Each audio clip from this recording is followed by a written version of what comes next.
Okay, hello everyone, and welcome back to yet another episode of analysing a Sonic Adventure 2 Hero Story PB. Today I'm going to be taking a look at Mattmurpz's new PB. And I say new because, I mean, you can see the YouTube title in the top left.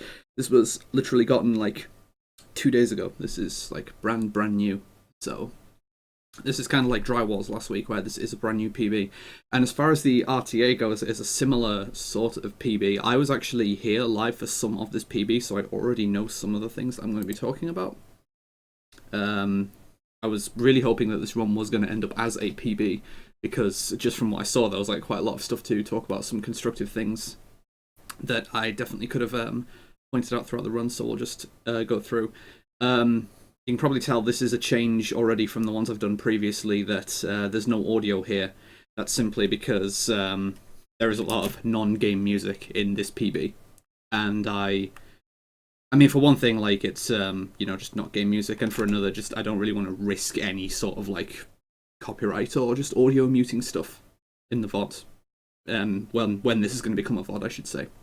So, first thing I noticed here, just like as the level begins, I'm going to take just a closer look at exactly how the stage begins here, since there's the input view. Okay, so the down right input is being used, which is slightly better, but then going towards the ramp here, there's just like a lot of this wiggling. If possible, just try not to wiggle. You know, using like minimal input in the boarding section just tends to be better. It's not really much slower, but just it's, a little more efficient. And accommodating for car RNG as you did there, though, obviously that's completely fine. And as with the first ramp, just like make sure you are trying to hit the ramps clearly. So this is where like the gameplay typically really begins. So getting the rail there is like quite nice. It looked fairly efficient, and this is actually the best way to take this section. If this can be better, it's only the spin dash chaining that can probably be a bit more efficient. But the actual route and strat used here is. This does tend to be the best that you can do here, which is to say you just spin dash over this hill, and it's a lot easier to unroll after you get over this hill, and that helps you stick to the ground quite a bit better. And then to do a right turn here whilst on the ground and do this final spin dash while you're on this staircase vertex. It's important to do the spin dash while you're actually on this current vertex on the slope, because if you do it on the flat ground beforehand and then just transition onto the vertex in ball form, the game forces you to start rapidly decelerating.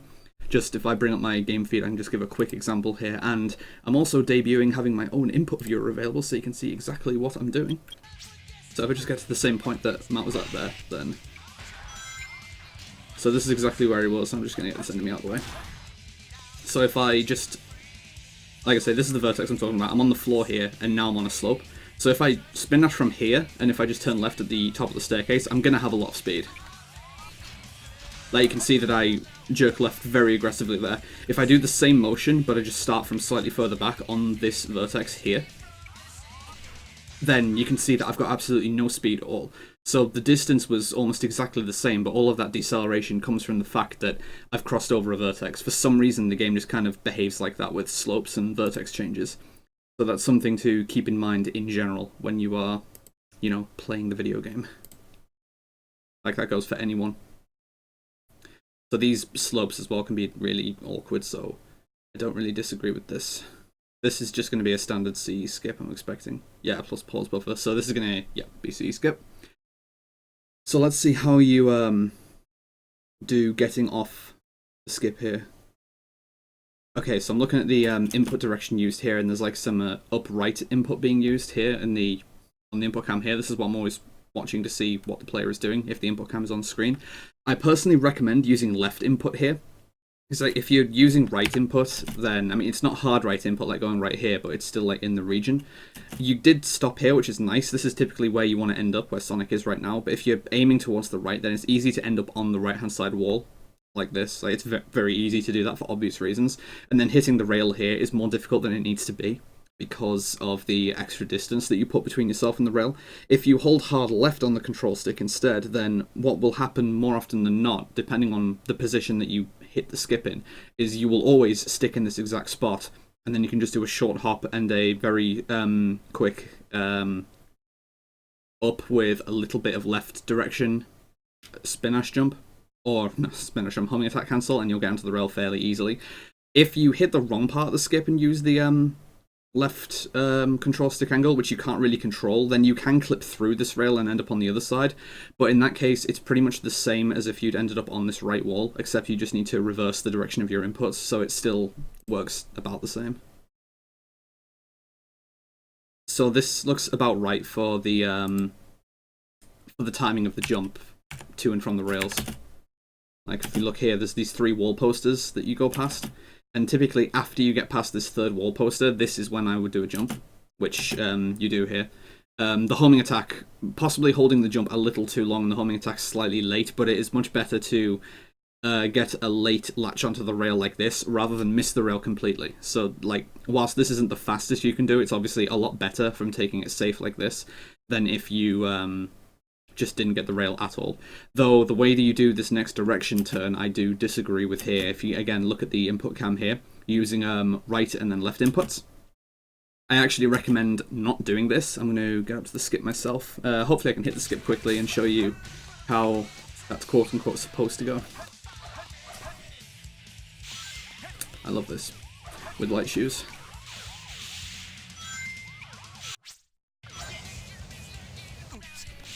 Alright, so just going to need to wait until I actually get the skip.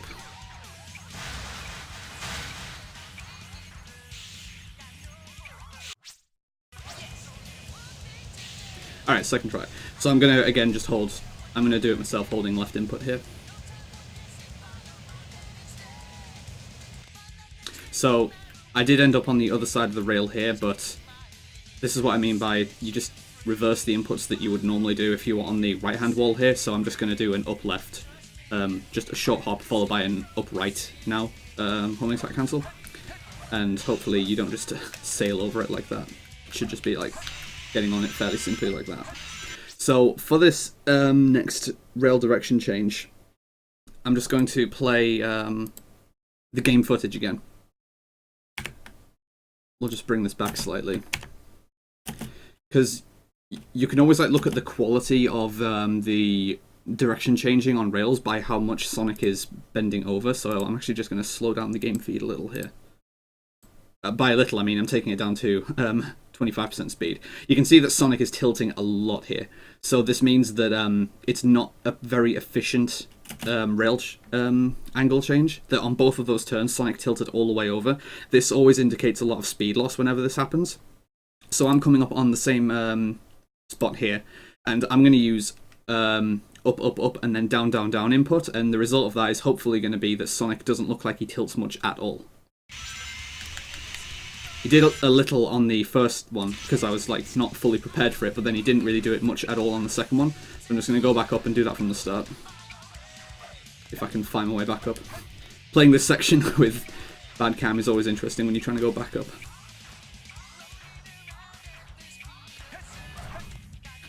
So this is pretty much starting from just having hit the skip again. If I can hit the rail at all.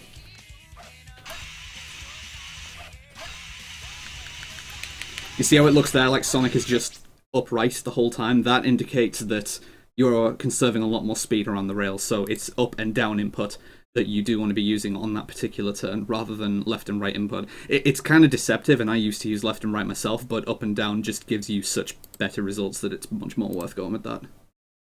Alright, let's get this back to regular speed.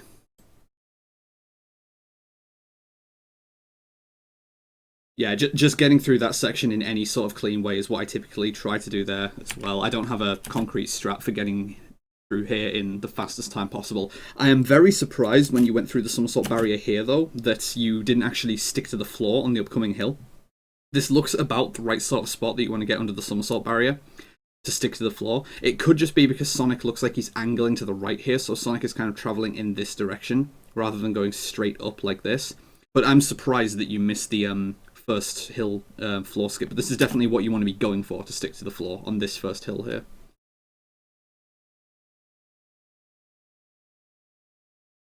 Okay, that was a very nice first hill. This is quite good as well. So using this method where you stick to the left wall to transition down this hill, this does work as long as you just make sure you're not going at max speed. Otherwise these speed pads aren't actually totally reliable, so you do just need to make sure to throttle your speed a little bit here, and angling yourself into the wall does help with that.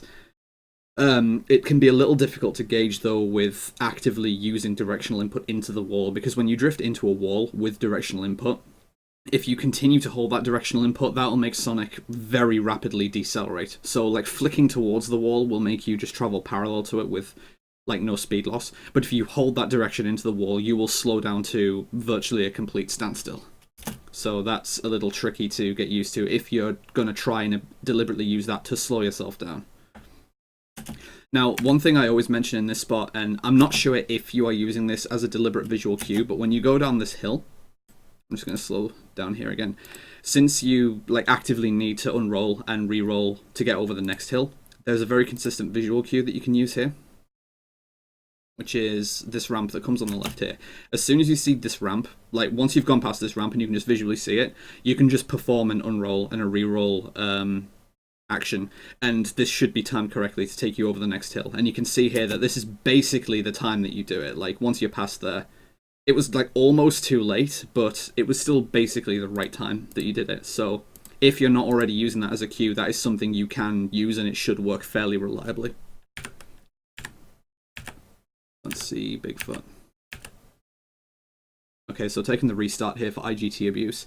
See, I think you mentioned not doing this on King Boom Boo, but if you're doing this on Bigfoot, you definitely should be doing this on King Boom Boo, because this is actually riskier on Bigfoot because of the fact that Omochao is flying around and can destroy that box that you just stood on. Okay, so I think you just missed a B input here. I'm going to look at the input cam again here. Oh, I think from how few frames you spent using the B button there, I think it's possible that you might have actually gotten infinite storage here by accident. So this is a times 2.5, but I'm actually going to play this frame by frame once you get on the floor. Oh, whoops. Yeah, there we go. And it is 60 FPS, nice.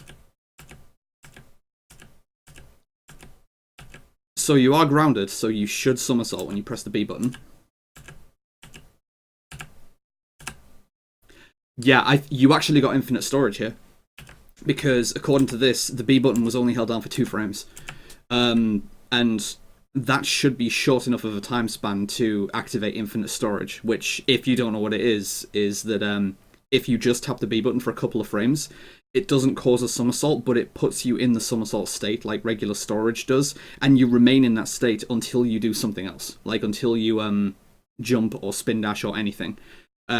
This is what I've used in my Shadow 2 IL to inflict damage on hits 2 and 3 whilst just standing still, doing absolutely nothing. After inflicting the first hit, I tap the B button for just a couple of frames, and then I can just stand there and let Shadow run into me, and it inflicts damage. So I think you actually inadvertently triggered infinite storage here from only having the B button pressed for a couple of frames. So I've never seen this actually, an accidental infinite storage trigger on Bigfoot. That's really interesting. So that wasn't entirely your fault, but definitely be aware that that is a thing. It's uncommon though. Here though, you should make sure. Yeah, I would have just jumped a little later here. Jumping towards him and waiting for him to come towards you here is the right thing to do, because by homing attacking, Sonic descends more rapidly and you're more likely to hit the machine gun fire. But I would have just delayed your jump a little bit there, because you could see the amount of time you were hanging out on the boundary of the stage waiting for him to get up to you. Okay, so good first piece. If the radar is yellow when you enter Wild Canyon, it's always going to be either this piece here or the piece that's directly above you, which I can already see that you don't have top of 10 fingertips, so this is going to be the piece above you here.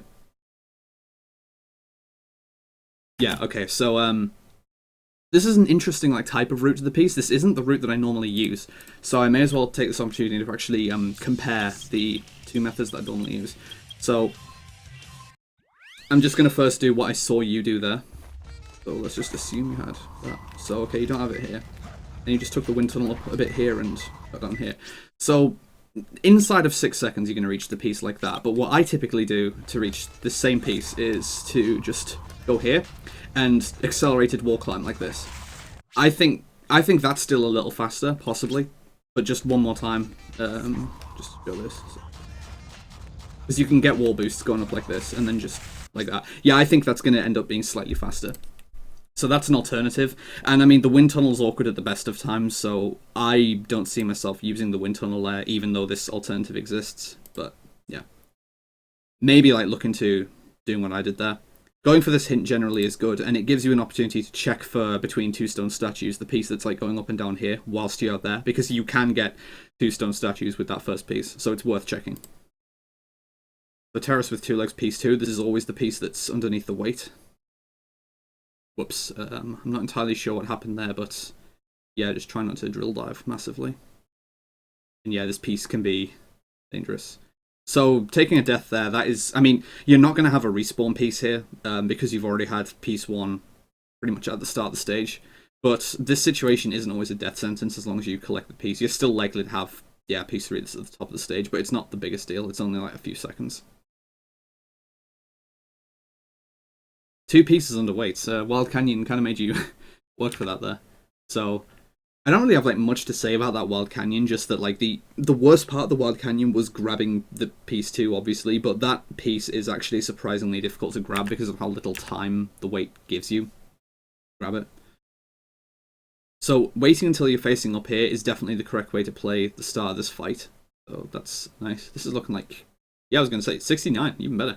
I just don't really have any complaints about that Eggman one. It's a good boss fight. You got like the most important thing correct, which is waiting until you're facing up before firing the first shot. Isn't lane though. So more than anything else in Prison Lane, what I would recommend for going through the entire stage with your targeting is trying to get as many singular lock-ons as you can, because you can see here that like you've got a ×3 lock-on on this enemy. I would instead just be trying to get these as singular lock-ons, because you can basically at this point you could already have released the first 2 lock-ons and it just winds up being slightly faster, and that translates across the whole stage as well. So if I just bring up my game feed for just a comparison example, I do have the blaster on this save file, but it's, you know, it's the same thing basically. Like, you can see that with the ×1 lock-ons there, I'm just releasing the homing shots about as fast as they can fly, and that will generally just get you a faster start there, and it will pay dividends across the entire stage, because there's multiple spots where you need to destroy groups of enemies, but by getting all of them in one big lock-on combination like this, then it's just going to wind up taking longer.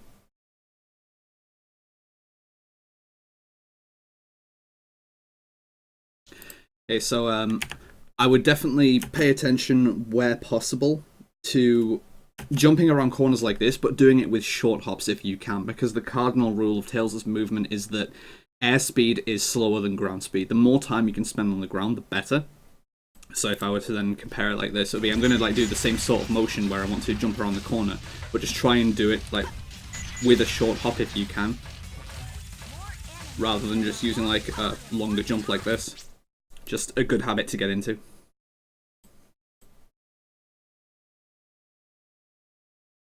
Okay, so this is pretty nice. Using that fence hop, I don't really go for that, so rats. Now, you went for going through the door here quite early, and normally this is quite a liability, but you actually didn't get stopped by the door here, which is very nice. Normally I recommend like waiting in this spot for a very brief period, like half a second, just to give this door time to start opening, but you took like a very wide line here, and I mean, you got stopped by the door temporarily, but your momentum didn't really come to a complete standstill, and managed to do a full corner there. I mean, you did need to take a full hop to manage it, so again, I suppose to like compare it, I try and like do it something like this. Again, I'm not going for this fence hop, but so I wait here a little bit and then just try and short hop around, which, like, when optimally done, I want to say that will end up being slightly more efficient, but the way you did it there still ended up fairly fine, albeit you were very close to being too early in the door, making you come to a complete standstill there. Like, that was quite a close one. Is quite nice, though. That I am surprised you actually got away with, and this elevator skip looked a little odd here. Yeah, because with you being like right at the end of the elevator here, this is a little riskier than it needs to be, because basically when you jump here, you're not going to have any forward momentum. So you got through fine, but it's also slightly slower from just not having any forward momentum. If you can instead wait at the back of the elevator and then just start running before you jump, it should be a natural thing that you're going to have more forward speed, which means you just get going a little faster. So for this section here, there is no real reason to not be destroying this enemy. Because of the position you were in here, this shot thankfully hit the corner and didn't hit you, but if you were basically anywhere else, this shot would have hit you and just caused you to miss this this elevator skip. But this shot isn't a problem as long as you get rid of this enemy. So let me just demonstrate. Can't move, can't do anything.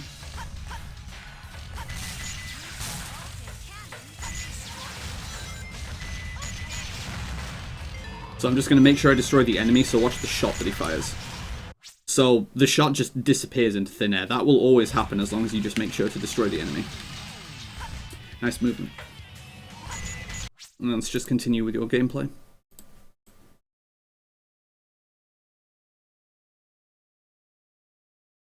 So same thing here, that if possible I would just make sure to be getting ×1 lock-ons here. Just mash the B button instead of holding it so that those shots release sooner. Because basically, if these had all been ×1 lock-ons and fired a little sooner, the way that you just got stopped by the gate here, this might not have happened if you'd gotten ×1 lock-ons instead of a ×3 lock-on. This is the sort of thing I mean, that releasing the shots a bit earlier, it can pay off more than you'd think. That was quite a nice elevator trigger though, because there wasn't much airtime, and you did trigger the elevator pretty much as soon as you reached it, so it's again not a huge time save to get that, but again there's no reason to not go for it since you're approaching the elevator and you need to trigger it to advance through the stage. That enemy tends to be quite difficult to get, so, and that corner can be difficult to navigate, so I don't really mind if people jump around that corner. That's what I do personally, just to make sure it doesn't trap me. This was all quite nice, and okay, so since the audio is muted here, I'm like gonna have to use my gameplay as an example here. But one thing that it's important to be aware of here is knowing how to like play around the boxes. This is a spot where you need to like use your ears. From the way you played this, I assume you're one of the players who assumes that they're gonna break the boxes, or they intentionally aim to break the boxes, and then they just play by doing one large jump there. I'm just going to progress through the stage to reach the same point. And this is a perfectly fine way to play, but you do need to be aware of the strat is going to be a little different depending on if the boxes are there or not. Like, if you are trying to destroy the boxes, then clearly you can accidentally not destroy them, and then you just need to know how to play around that, and vice versa, that if you're someone who tries not to destroy the boxes but you accidentally destroy them, you also need to know what to do in that situation. You need to play more carefully if the boxes aren't there. But, alright. So we're in this spot here, so let me just get my game feed up. So currently the boxes are here, which is my standard way of playing, and so I do this by just approaching them, just doing a short hop and then another short hop. But it goes without saying that if you're expecting the boxes to be there and they're not, a short hop isn't really going to work. And similarly, that if you are expecting the boxes to not be there, but they are, waiting a little longer and then doing one full hop can, if you clip the boxes too much, it can just stop you and kill your momentum like that, so that you don't make it. It's more dangerous for the boxes to not be there when you're expecting them to, though, because when you do the short hop here, and the boxes aren't here, you're just gonna, end up here. But this gap, depending on the collision, this is actually big enough for Tails to fit through, so you can take a death in this spot. It's difficult, like, I'm probably just not going to get it when trying to go for it here, but I have seen it happen to multiple people. It is a thing that can happen, so people in general need to be aware that that's a thing. I'm just going to take a death here for the next part, which is equally important. See how I'm just trying to get as many ×1 locks as I can to make the shots fly a little sooner.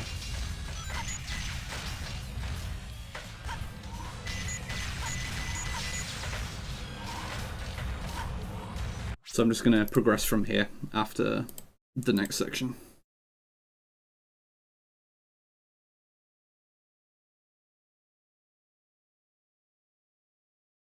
So this was actually generally quite nice. The only thing that I disagree with here is not using a second jump, because the ground cornering that you did here did cause you to decelerate. And this is what I was going to demonstrate here. The timing for when you actually went is more or less correct. That I wait for this enemy here. As soon as you can like see this enemy, then this is when I also start running and go. But then I just jump again once I'm up here, which avoids this shot from hitting you, and it also lets you do the cornering in the air for this turn here, which slows you down on the ground. So this is what I took the death so that I could just demonstrate here. And I tried to just wait on the left side just so I've got a straighter path. So I didn't do enough cornering there, but you can see what the idea is there. But overall, not a bad section. Like, yeah, just it's that loss of speed was the only thing that really went wrong there. So no early lock on the enemy here, but that enemy is pretty difficult to get early. That's the correct motion to get those enemies early though, so that's quite nice. Same thing here that I mentioned at the start of the stage.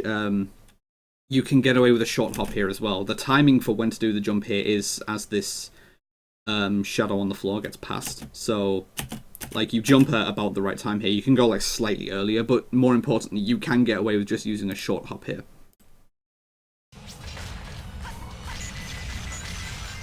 Okay, I still kind of got that enemy.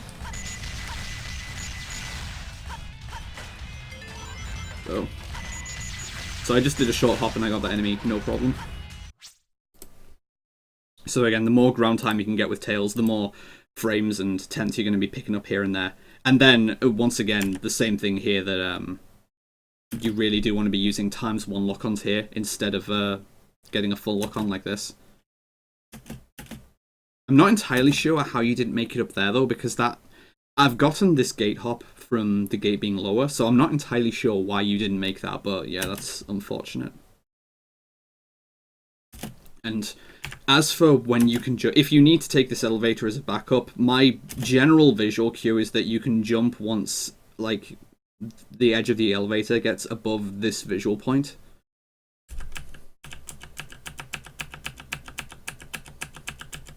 So, like, you went slightly early here, and then you, like, just didn't have enough height to make it up there. You can see Tails was trying to get up there, so if you were even, like, a few frames later there, you would have made it up there. So, like I say, waiting until you are at the, waiting until the platform is, like, at this point where it's past this, wall marker, that's typically a good cue for when you can go there. And then, yeah, just ×1 locks here, that's totally correct. And then a pivot turn, yep, to end the stage. So there's just a few things to pay attention to through that stage, but overall it's not a horrible stage. I've certainly seen worse in Prison Lane. Alright, so let's see what Metal Harbor's like. Underloop, nice. Okay, so already strat advancement over me. You're currently ahead of my normal Metal Harbor pace. Congratulations. But this means if you end up finishing the stage slower than I do, then we're going to have words. I'm going to have to see what you did here. Was this a spin dash hover? No, it wasn't. So I thought this was a spin dash hover because of how much distance you got, but in this case I think you just charged the spin dash a little too long. This looks like it may have been like a full spin dash charge near enough. I'm just going to watch this again. Yeah, this was basically a full spin dash charge. I would do a slightly less of a charge here because of how much distance you got here.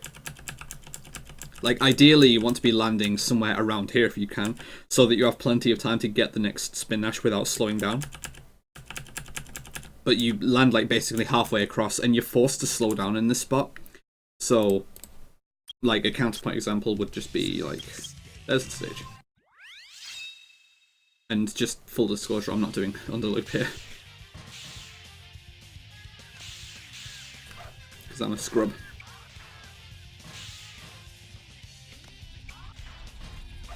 And I dropped an input there, apparently. So, like, it's tricky there. I think I tend to start that with, like, a slight spin dash hover, but then I let go of it very quickly. But you really don't need a full spin dash charge to get across here, as you can see. Let's just look at this one more time. Something like that. Even if you need homing attack to get across, because if you don't have enough momentum like that, you can homing attack to make the rest of the distance, but it's generally better to land around here if you can. And then, ideally, not need to slow down whilst you're charging the next spin dash, and just jump across all in one like that without slowing down. Just if you want to try and optimize the movement there. Oh yeah, just make sure you get the pulley. So, This is about the same time that I would be grabbing the upgrade with, like, without underloop if I was on a very clean run. So, and that was with like missing the pulley. So getting underloop does like save a decent amount of time if you can get it, which you did, which is nice. Okay, so pretty standard route there. And yeah, this is pretty standard so far. You can, if you want to, when you go around this loop here, you can like try and land somewhere around here to get a bit of a slope boost and hopefully a bit of a loop speed boost as well to just get you going slightly faster. And it means you land sooner as well. That's something that you can consider doing. Let me see if I can do the same thing here. I mean, there's no point in me going for the light shoe since they're not there.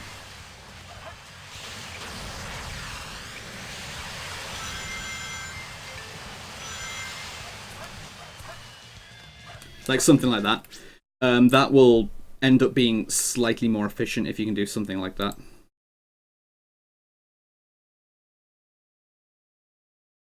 Yeah, this somersault barrier is... I don't really understand how these somersault barriers work, but they don't always let you through, because... Yeah, you were clearly holding the B button when you reached the somersault barrier here, but sometimes these just don't work properly. These are like the most confusing somersault barriers in the game for some reason, but yeah, that's a thing that happens. That wasn't entirely your fault. Okay, so doing loop skip, pulley skip here, that was nice. So I guess there's no real point in me talking about that part of the stage since I don't really do pulley skip, and it did look like quite a nice one. And not getting the beetle there is also correct, so this is in general quite nice. And then, oh... Yeah, this is in general just quite good. I do want to have a look at what possibly went wrong here. Okay, looking at your input cam, I don't really agree with the directional inputs that you're using here, is the only thing that I would say. Like, visually, the start of this looked like it should have worked. Like, this looks to me pretty much exactly how I would want to do the rocket platform skip in a run. But it's just the direction wasn't quite right here. You're starting by holding hard right here. What I typically try to do is like angle it around here instead. I mean, you're going to be able to see my inputs, so we'll see if that's actually true. But then I don't deviate from that angle, because then you like snapped too hard down. That's the part that I specifically disagree with. Like when I do this now, I just hold that angle the whole way through. And as long as I've done it right, it tends to get me like 13 rocket platforms. Thanks, Sonic. Oh yeah, I've got the bounce bracelet, lol. Let's just start from the checkpoint. This is going to kind of suck now because I've got the bounce bracelet. I can't buffer B before I land on the ground. Yeah, I hate that. Can I just hold B from... No, of course I can't hold B from releasing the spinach. I'll still bounce. I'm just going to have to try and press B as soon as I land on the ground. This absolutely sucks to do with the bounce bracelet. I might have to use the spades tool to get... Yeah, I'm just going to use spades tool to give myself lives here. Alright. Bounce bracelet sucks.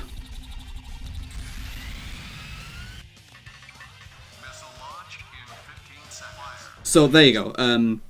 Hopefully... Oh yeah, and the audio stays here on the pause screen, so... There we go. That should have hopefully showed that I maintained a consistent angle there, and that just gives me a 13:05 rocket platform, which is near enough as good as you're going to get there. You can like get a few frames faster, but not much more than a few frames faster than that. So mashing A, yep, should always be mashing A to get rid of the handle a little earlier. When you get into this section though, I have it on good authority that angling yourself leftwards into the wall here gets you started slightly faster. Just... shit, yeah. Thanks for the reminder.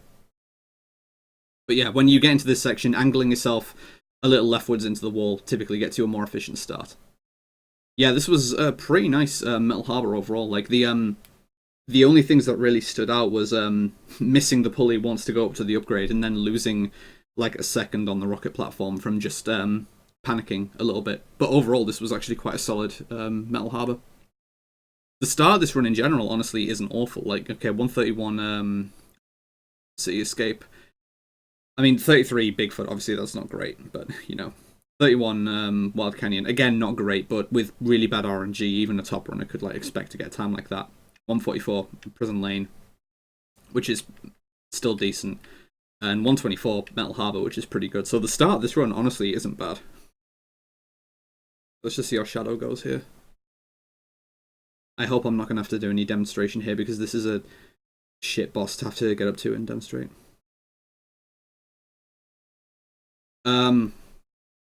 I mean, in the situation that you had there, it's definitely correct to just make sure you don't get hit. The general type of movement that I would recommend doing here, though, is, like, as soon as you got this first hit, you like, held down, and then you tilted right back up, and you were just gonna go straight towards him. I would instead just, like, try and circle around, so, like, using more of a gradual, anti-clockwise circle on the control stick. Because, like, okay. Let's just, like, say, when you hit him here, for instance, if you can, like, if you can go away from him at this sort of angle, and just angle around like this, and then run back towards him, when his iframes are going to run out, then just running towards him like this with more momentum is going to make it more likely for you to stick to him. Granted, in this position, you did have 0 rings, so accidentally being in contact with his hitbox when he jumps is a very bad thing, because he'll just kill you immediately if that happens. But that's the same reason why you want to not go towards him too fast, and you want to just make sure that you circle around him so that you can hopefully approach him with momentum, so that when his iframes do run out, you can be running against him, but he's not going to speed away from you, if that makes sense. And homing attacking to get away from him here, this is the right idea, but it was just done at the wrong time. So after you got this second hit here, so you get the second hit, you can see Shadow's invisible, so he's currently in iframes. This is the point where you should ideally already be jumping and homing attacking here. The longer you wait, the less likely it is that you're going to be able to get away in one piece, and at this point this is like far too late to be able to get away flawlessly. Because whilst he's in his recoil animation like this, while he's in the air, he cannot perform an action. And he always tries to respond to you jumping or somersaulting, homing attacking, by doing a jump and homing attack of his own. Yeah, like, you'll notice that once he gets landed here, he just tries to jump himself immediately when he's able to. There's a lot of frames here to go through.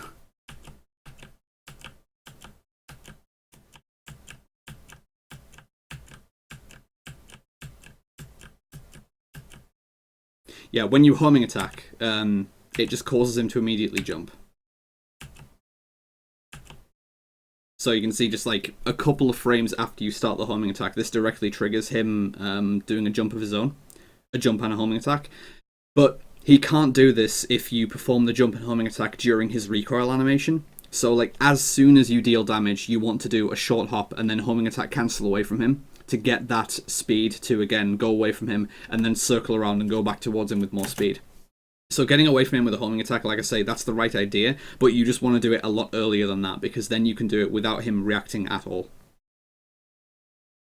That's my only real suggestion for how to just improve consistency on that fight like that.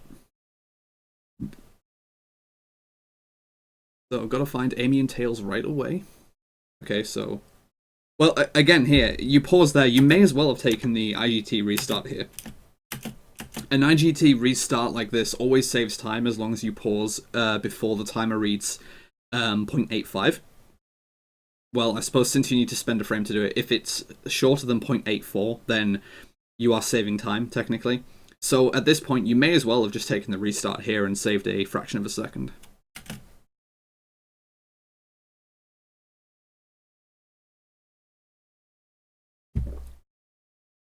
Yeah, if life count is a worry, then I suppose that is constantly a thing to be thinking about, but yeah, it is what it is. So neutral spinner start here is the correct thing to do because it's faster and more consistent. Getting vertexed here, I can't really say if there's an entirely consistent way to avoid getting vertexed on these hills. I just have a very strict route that I try to follow through these sections, and it tends to get me through in one piece most of the time, but sometimes these hills just have a mind of their own, which I'm sure you know, so yeah.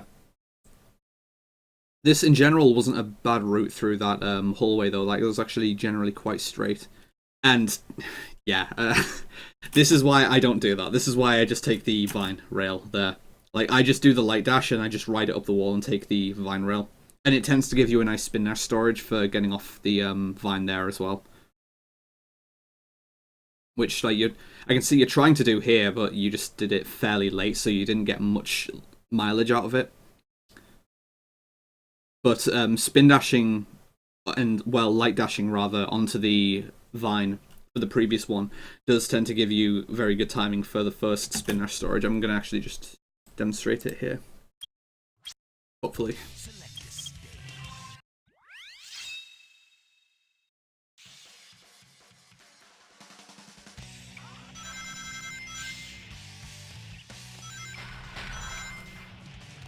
Yep, so even I'm getting vertex there. Nice camera, dude. Yeah, so I'm gonna have to take death here. Good game.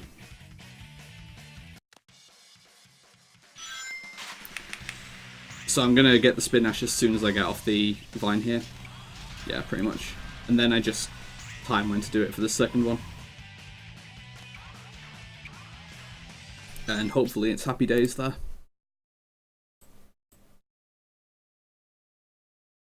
Yeah, getting flung into the air here.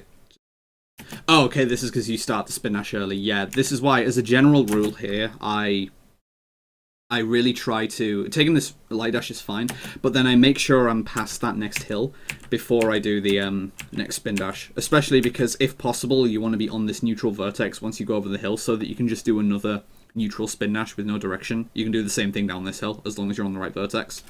If you can't be, like, this is the next best place to be. Going between this vertex and this vertex, it's the next best place you can be. And yeah, light dash. So yeah, it's just an awkward section. Top spring, yep. I mean, you needed to slow down to get top spring a bit there because you were crossing vertexes and going up a slope, but top spring is the right one to get if you can help it. So if you are going to be just not doing tree run and taking the normal loop skip like this, I don't really think it's worth getting that checkpoint there because you're going to have the next checkpoint at the start of the at the top of the tree anyway. Well, I mean, you shouldn't really get that one either, but I don't think either of these are particularly high-risk spots to skip a checkpoint as long as you know what you're doing. That's just my opinion, at least. This is interesting because you actually had the setup for the good light dash here, because you got what I call the neutral light dash through this ring trail, which is you are right behind this ring trail, and then you light dash, and you can see that Sonic is going along it very smoothly without moving side to side at all. So this is exactly what you want, and from here you just want to continue holding B and holding directly up on the control stick. But because right here you can see that your control stick angle is tilting, like you're going more to the right, and this is visible once you get out of the light dash that you start going to the right here. This isn't really what you want. As soon as you get that light dash, you just want to hold directly up, because it will always put you, hopefully always put you in the right position to hit this spring, and then put you in the right spot to get the best light dash when you go past this next ring trail here. And rather than holding B here, I try to just mash B, personally. It pretty much always works, touch wood, but I'll try and demonstrate it here again. Yeah, fuck, loop skip, whatever. Oh no, I can't do advanced tricks, help. So that's what I mean by I always try and make sure I'm past that hill before I release the spin dash. And then I tilt it too low there, lol. So I get to do it again. I get to do this hill again. Except it's super free from a restart like that.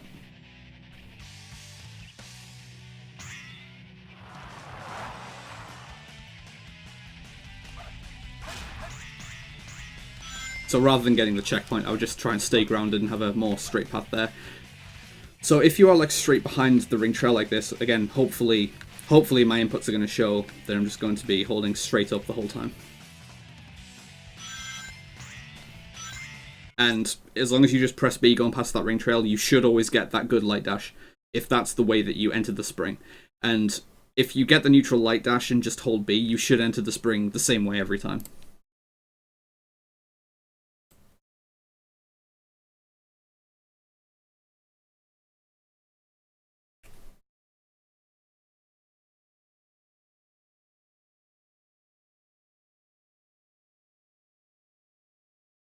Yeah, this is just pretty standard, ascending the tree like this. Oh, I think okay, so clearly you missed the A input. I don't know if the A input was just too late here.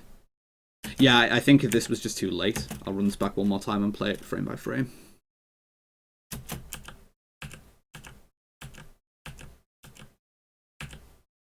I hate how YouTube actually struggles with frame advancing.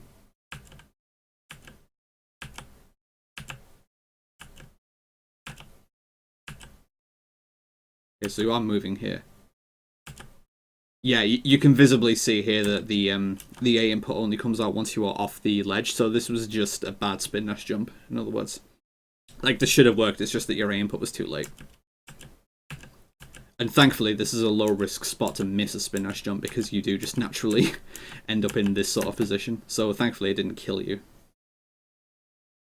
You homing attack there, though, clearly, which I cannot agree with. Like, you had the homing attack, or yeah, you homing attack there, which I think it's kind of inadvisable if that happens before you can really see where you're going here, because if you're going in the wrong direction, you can really need an extra momentum boost to get to where you really need to be. And there is a camera trick that you can be using here, which I can also demonstrate here, because, yeah, I've got the input cam up and stuff. But if I just do a... Well, I'm going to get the checkpoint, so that I can just do it without and then with camera work. So basically, I'm just going to do it without using the camera trick. So, well, I got a really clean one there where the camera just followed me anyway because of just how clean I got over there. So hopefully I'll start from further back so it's got a better chance of getting stuck on the inside of the loop. There we go. So you can see that it just takes ages to catch up with me. But what you can do to force the camera to catch up with you is tap a camera button, like L or R, and that forces free cam mode. And what that does is it will force the camera to catch up with you early once it gets locked on the inside of the loop like that.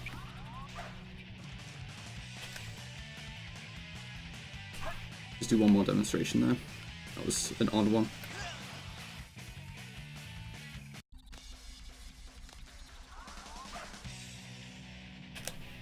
So you see there where as soon as I press L, the camera just catches up with me. That should be fairly consistent. And that will, if you're going to be doing bungee skip, that will let you see where you're going much sooner. So it just like eliminates some of the inherent risk there. The spin dash here is just a little early. Yeah, like you did a direct spin dash chain where you just tried chaining the next spin dash as soon as possible. You kind of need to time this one because you are starting very far back here, which makes this loop skip, although you're doing it in the correct manner, the positioning for it is just a little more awkward than it needs to be. Like, that's definitely the right thing you need to do for that loop skip, but the further back you start, the more difficult it is because you've just got more distance to cover, and it kind of increases the like margin for error.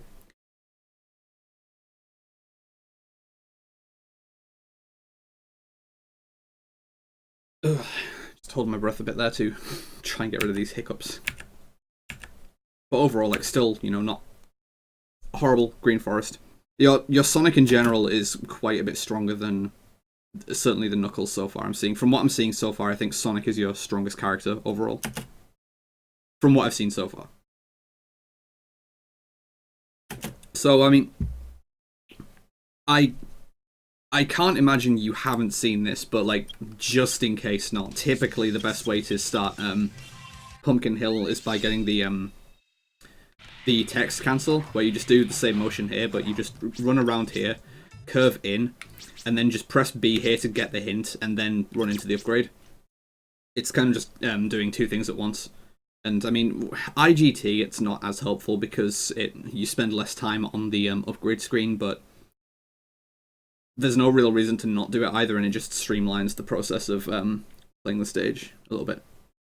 Oh, okay, if you're using it for a free piece check, then yeah, you can, if you've got a reason to be doing it, then you can forego it if you like. Yeah, okay, I see what you're doing there. So pathline with rings. I would just do that dive into the void a little later so that you can hopefully have an easier time reaching that piece, but that's the right idea. And then, yeah, don't go too low, too early here. And then make sure you actually get the hint monitor. I wouldn't really take this gamble of just guessing which mountain to go to, because although it is common to get a pumpkin piece 2 after Ghost Train, it's definitely not guaranteed. Like, okay, you basically got lucky here, because you can get piece 2s at church, like Lonely Tombstone.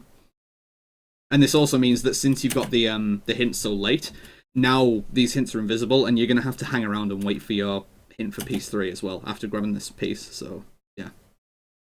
Just something to bear in mind. 3 Brothers Tombstone. Again, if possible, you want to just spend as much time on the ground as you can. So let's just, I'm going to get in the same position where I like grabbed your piece 2. And just show like a slight route deviation that you should be doing here. So we grabbed piece 2 here and got this piece 3 hint, which is, you know, totally sensible to do. But then if I know that I'm just going to pretend that I've got 3 Brothers Tombstone and I need to be going to Church Mountain. Just punch, run here, and just start going as soon as possible. Like, it's a straighter path, and because you have more ground time, you'll just be going faster. It's a thing you can be doing with Knuckles in general all the time. Just spend as much time grounded and take direct paths when you can. Being on the ground at the top of the mountain there does take a bit of practice, because there are a lot of obstacles you need to know how to avoid, and they will stop your momentum clean in its tracks if you get caught on them. But it's well worth practicing how to do that. And this is a bad habit that a lot of people have, just doing this rapid glide resetting when you don't need to. If you don't need the height, you shouldn't be doing this, because it does make you go slightly slower. Like, that's just a bad habit that a lot of people have, I think, because they're just gliding and there's nothing else to do, so they just do it because it's fun, but it's not better. So I would do that as little as possible. Just a small note. Okay, so Mission Street.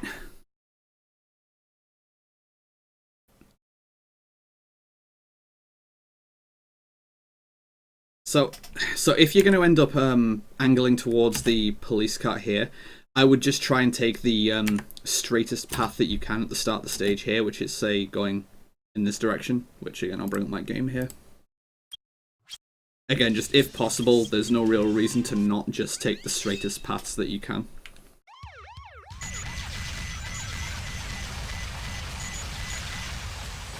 Like, you can just be going in this sort of direction and try and optimize it a little bit just for nothing. It doesn't really cost anything to do that, and it will end up slightly faster.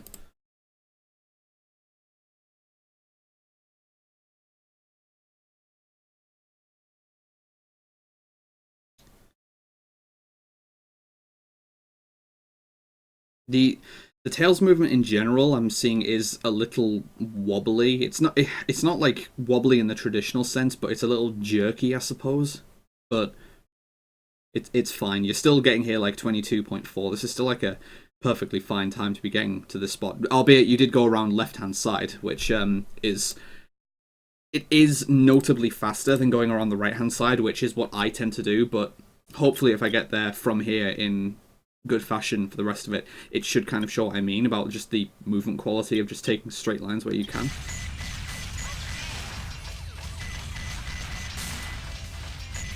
So I'm just trying to do as little cornering as I can here. You see, I'm just taking the straightest lines that I can manage. And I reach the upgrade like a 10th or 2 slower than what happened there at most. And I did take a much less direct path from going around the right-hand side, so although it doesn't seem like it's worth much to pay attention to your movement by not wiggling and taking the straightest lines possible, it adds up more than you would think. So there's not really much I can recommend in terms of how to practice just getting super straight movement, but if there's ways that you can like figure out how to specifically practice that, it will pay off, I think.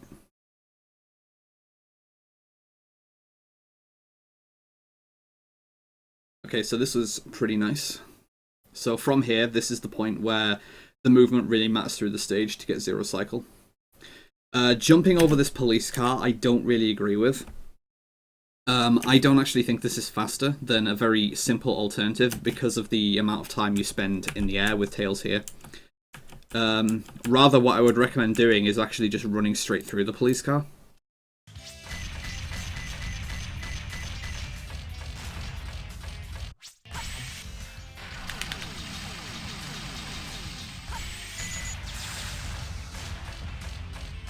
I'll just get up to the same spot here.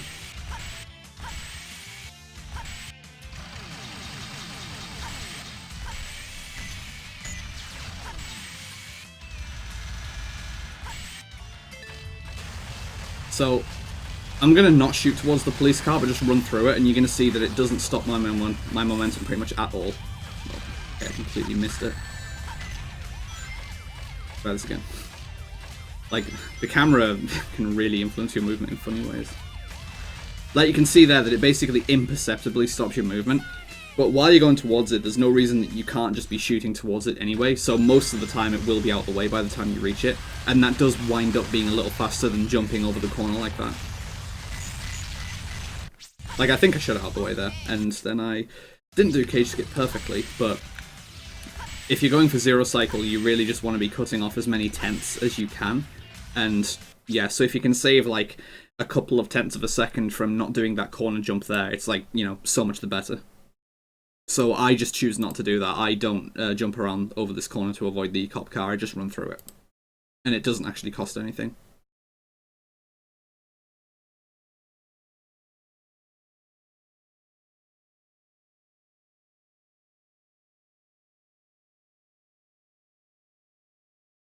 So I personally prefer to be on the right-hand side just because you end up a little closer to this box.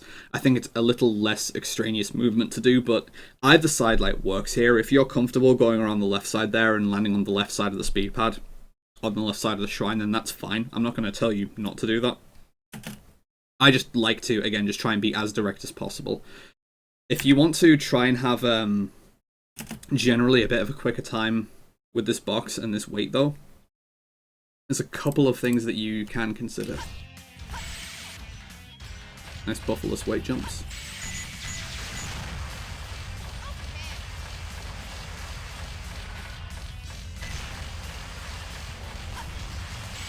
So I just go around the right side like this, like I'm saying. So, as I'm sure you know, the most optimal way that you can do this is to be just approaching it, and then jump and shoot in this direction to hopefully get it as you're approaching it. It's like that. I'm going to have to take a death to reset the stage state now, unfortunately, but it's not too far to get back to where I was. But you can go for that, and even if you miss it, there's still another backup that you can do. And it's a fairly simple backup in my opinion. And it even includes basically what you just did in the gameplay footage, so it's something that's not too difficult to apply. But basically the idea is, let's assume I'm just not going for the fastest one and I'm just going to go for the backup here. You just approach the shadow like this, and then as soon as you trigger it, you just do a pivot turn to get out of the way. And as soon as you do the pivot turn, you just turn right and shoot. Like that. And you should get that fairly easily. I mean, it'll take a bit of practice, but that's a fairly quick backup to get it, and you will get the quickest switch activation, which again really helps for getting zero cycle. So let's see how you get off the weight though, because this can be important. This is pretty much exactly what maybe you've been listening to me, I'm not sure. This is pretty much exactly what I tell people to do. You are waiting at the back end, which is good. Like, waiting at the front, near the front or in the middle, I don't recommend, because you have less forward momentum when you reach the point where you need to jump. You want to be waiting around here so that you can run and have full momentum by the time you do the hover jump. You're just going faster. And you wait for when the camera does a little quirk here to go. So this is pretty much my setup for going off the weight, which is nice. And then, I mean, you do a pause hover. I don't do a pause hover here, but, I mean, a pause hover gets you more height, so, you know, it's good. And yeah, that does get you a pretty clean-looking zero cycle, so. Overall, decent mission streak so far. So, yeah, okay, so this is the point where the cycle's been achieved, so the rest of the stage is just pure movement. The finer details do matter from this point onwards if you want to optimize. Yeah, so again, I'm just going to maintain straighter movement if you can manage there. Not shooting there is definitely the correct thing to do, like not using B inputs. So, okay, yeah, this is super wiggly here. But I think I can see you tried to do the thing that I mentioned before, where you are angling more into the middle of the stage, which is nice. And then you do notably, I can like see the input cam in a little bit starting to go much more to the right. Yeah, like it's aiming aggressively more to the right here. So this is the right idea, and I think you just didn't have quite enough rightwards input. I'm just going to get up there and compare it. Oh no! I dropped another input. Alright, walk of shame time. Let's go.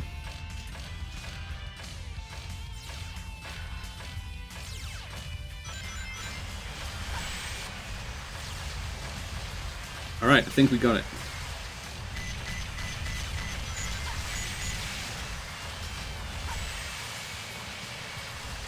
May as well do this. Except Tails decided not to get in it. Otherwise, though, no reason to not take this. Should do this on New Game Plus, I suppose. Wow, I got sharp, yeah. Interesting. Tough stage. Alright, so finally we're here. And then the last jet's gonna come. Nice. Such a noisy stage. So I'll just get all the enemies out of the way here. Ah, I can't play video game.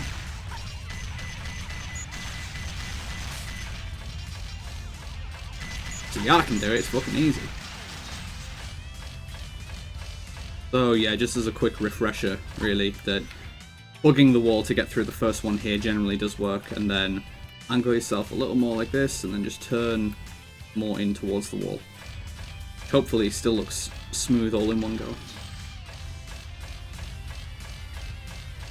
Like that. I'm not sure what my input cam is specifically doing, because I can't see my input cam right now, but you guys can. So if there's anything you can glean from this, then yeah. That was pretty much as smooth as I could have taken it at that time. And then from here, I want to see you aiming for this yellow taxi here. Good, yeah, not enough people do this. I'm not sure why people don't go for that yellow taxi. There's no reason to not go for that. To again, take a more direct path. So yeah, good 203. Definitely cannot complain about 203. That was a mission streak. It was a 0 cycle mission streak with a 0 cycle. So aquatic mine. Now, players have absolutely no excuse for missing 3 pieces in the intro cutscene on 16.9. This 3-piece check here is difficult for me to check in 4.3, and I mean, obviously for any 4.3 player it's difficult. On 16.9 you should never be missing this 3-piece check though. So obviously just keep an eye out for it, but yeah, if I ever see anyone miss this in 16.9, then they just have to quit the game. And similar thing for this piece here. This is, again, it's missable in 4.3, but you can still see it if you're keeping an eye out for it. Ah, yes! Every single person does this quote-unquote incorrectly at the start of a Hero Story run. I'm gonna just wait to see if... Okay, so, since you are just starting the stage normally, this is something that you should change for doing Hero Story runs. It's a minor difference, but it's worth exploiting. The majority of people's aquatic mine practice is always going to be like this through stage select. And you start the stage exactly as you did here. Knuckles drops down, and there's a slight delay before you can control Knuckles, and this persists through restarts as well. So it always looks the same like this, where Knuckles is on the ground, and there's a short delay before I can get moving. But thankfully, there is a Hero Story scene here that starts on Aquatic Mine, so I can demonstrate the difference here. That in a Hero Story run, you have the intro cutscene, but then as soon as you snap to the normal gameplay view, you actually have control of Knuckles and you can get going as soon as possible. So you can just get going slightly earlier like that. So in a Hero Story run, that is something that you should exploit to, again, save a minor amount of time. There's no real reason to not do that. But a lot of people just aren't aware of that because, again, 99% of people's Aquatic Mine play is through stage select, and you can't do that through stage select. So that's just something to be aware of. Okay, so yeah, that's definitely a 3-piece check that's worth doing if your radar wasn't pinging when you entered the stage. That is a good 3-piece check to do. So is this one here. And then obviously you got this enemy here. Now, a 3-piece check that I'm not sure if you are doing here, it doesn't look like you're doing this 3-piece check here. I'm just going to have a look at this again. Is the piece that's in the barrel here. You can just about see here that the barrel currently isn't rendered because you're too far away from it. So if I go up there myself,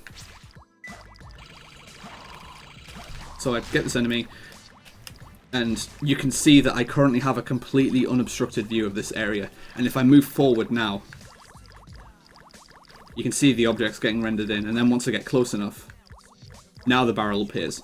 But the piece that that barrel can hold, it will be in complete view, if it is there. So that's just a free piece check to be doing. Like, you just do this, turn the camera, and you do have an opportunity to see where that piece is, if it is going to be there. That's a very, very valuable free piece check to be doing.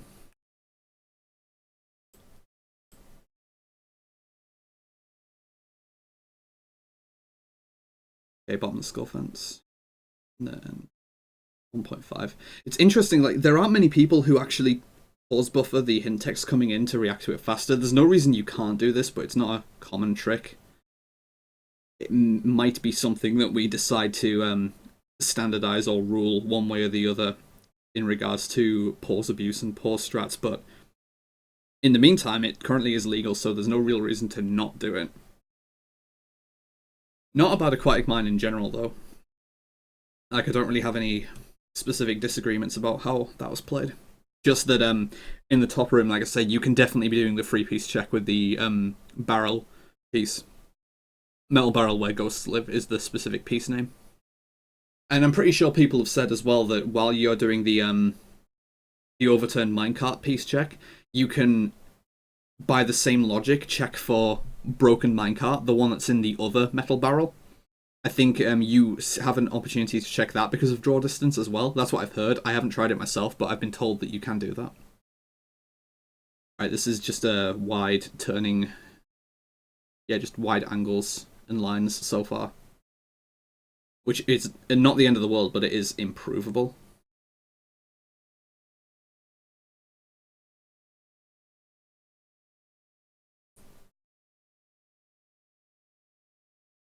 So this is probably going to be like a 38 point... I mean, I can't see a timer actually, but... Yeah, still a decent lap 1. Still a lap 1 I wouldn't be unhappy with taking. One thing that you can exploit here, though, is on this like wide turn that you're doing here. So you currently have a boost ready. What I would do at this point is just hold left much more aggressively and intentionally face tank into this car. Because if you look at like what's going to happen if you actually do that, say you hit this car, you can just boost straight after it. So you've taken a tighter line and you're still at max speed. And then you've got this big ring trail coming up here, so you'll get the next boost here anyway. So I would just try and take that turn as tight as you can. And if you hit that car, it doesn't really matter because you've got a boost ready and this ring trail should give you your next boost anyway. Like, you should still be on the same boost count and the same boost route at this point. In theory.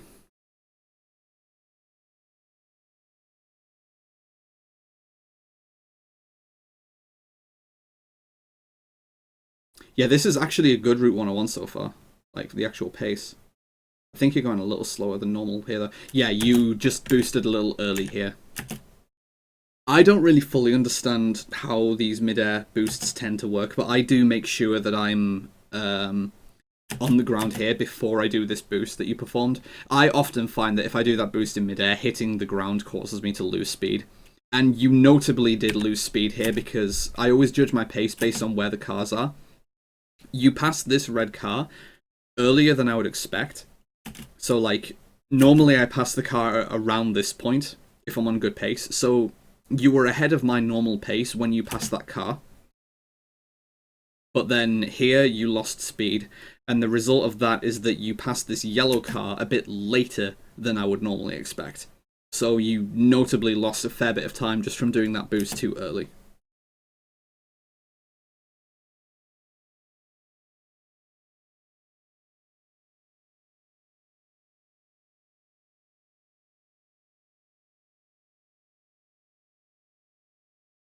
This is still quite a nice general pace, though. Like, this is definitely 2:14 pace so far.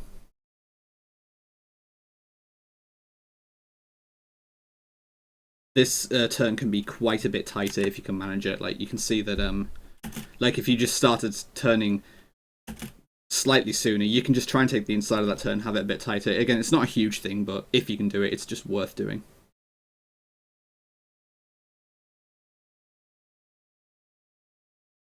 Okay, so we've got the next boost here at this ring trail. And again, if you want to take the tightest paths possible, then slightly more optimal to go on this side of the car. It's a little tight, but it is slightly more optimal to go on this side of the red car if you can help it. And this slope is something that I've heard Geek describe what he calls the optimal way of taking this slope, and I don't necessarily disagree with him, except I kind of do disagree with him because it goes against conventional wisdom. He says that going up like the left side here and ending up on the left to be closer to the pit lane is preferable, but I'm convinced that taking a tight line up the right side here is gonna wind up being faster, for the simple fact that if you do that, you spend less time on an upslope. Like, the time that you spend going uphill if you go on the right side here is simply shorter than if you take a longer line going up the left side. So I don't know if Geek has anything specific to say about that, but I personally think it's faster to take this upslope on the right side if you can, simply so that you spend as little time as possible going up a hill. That's my theory. You shouldn't have lost speed from that wall hit, and this... I think this is still a... Okay, no, maybe you did lose speed. This is actually... Yeah, this is actually really slow now. That actually did lose quite a bit of speed. That's an unfortunate end. It does lend credence to what I have said in the past, though, about just taking this safe. That, like, because of this pace, because you can... Obviously, you can't really tell here if you're going to... if you're going to be able to boost before beating the car. Like, ideally you'd like to boost here and then just be at this point already and go around this corner before the car hits you. But if in any doubt, there's no reason that you can't just go around the right-hand side of the car. Oh, I think you just boosted into the car, actually.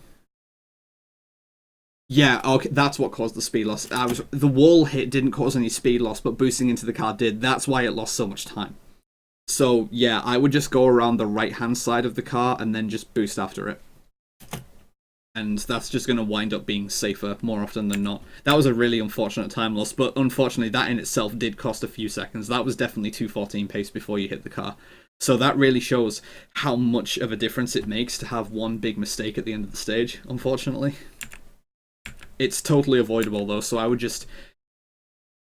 If you are going to take a tight line like that, like I say, ideally just go around the right-hand side of the car, but if you're not going to do that, and if you're just going to face plant into the car, that is okay, since I did recommend doing that earlier in the stage, but you do need to make sure that you have fully hit and cleared the car before you use the boost, because the game can be a bit weird about when the correct time to do it is, and it's easy to think that you've gone through the car and then boost, but the game doesn't really judge it that way, and then you don't get any benefit from the boost, and you can see in that spot it can cost up to a few seconds. So just make sure you've fully hit the car before you release a boost like that.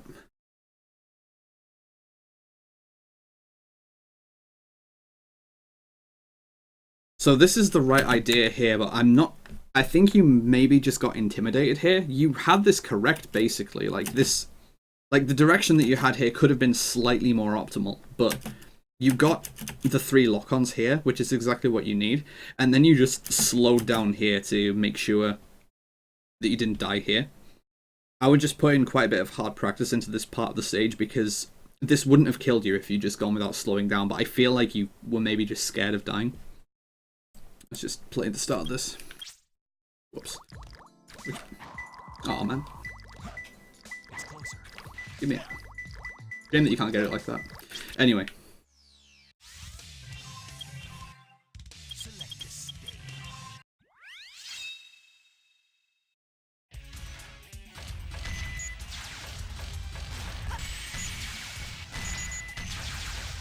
And that's one spot where I don't necessarily disagree with using a ×3 lock-on. Though you can just smash as well, because you know you're getting down faster. But as long as you're getting all the lock-ons, you don't really need to be slowing down there.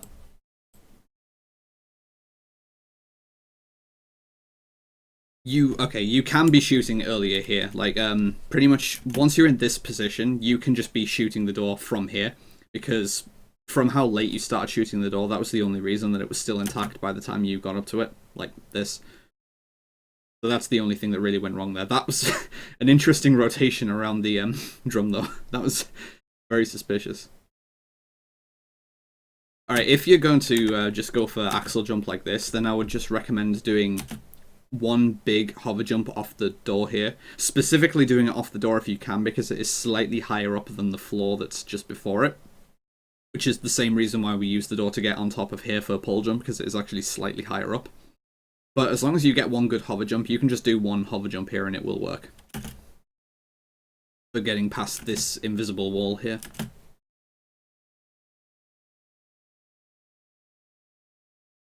And then, if you're going to be doing axle jump like this, I would instead be doing it as soon as possible.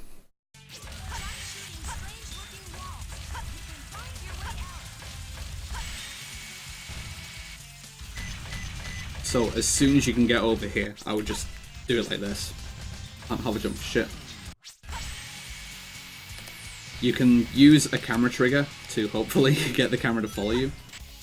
Let's just go from the start of the stage once again. This is always a bit of a unwieldy stage to do like small segment demonstrations on because of just the start of the stage being so long.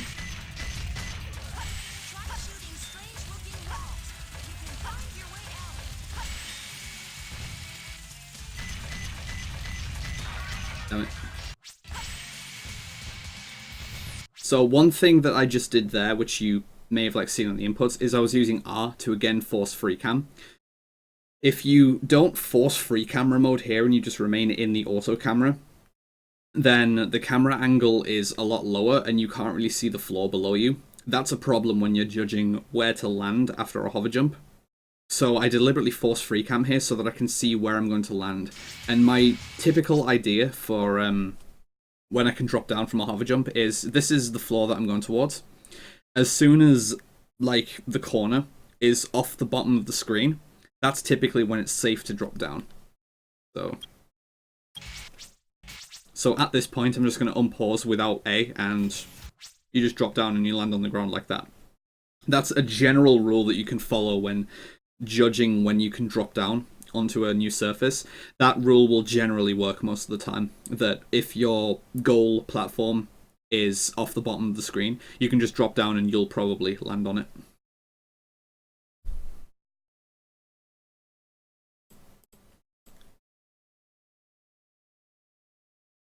So, like, similarly here, it's a little different because you were, like, so low here, but it's basically at the point here where this was, like, getting towards the bottom of the screen or about to be off the bottom of the screen, and then you drop down here and it's pretty much exactly where you needed to land.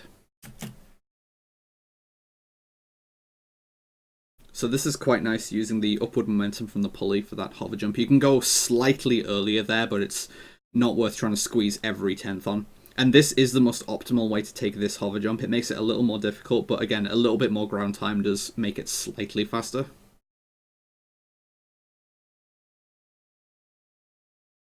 Okay, that should be high enough to make this.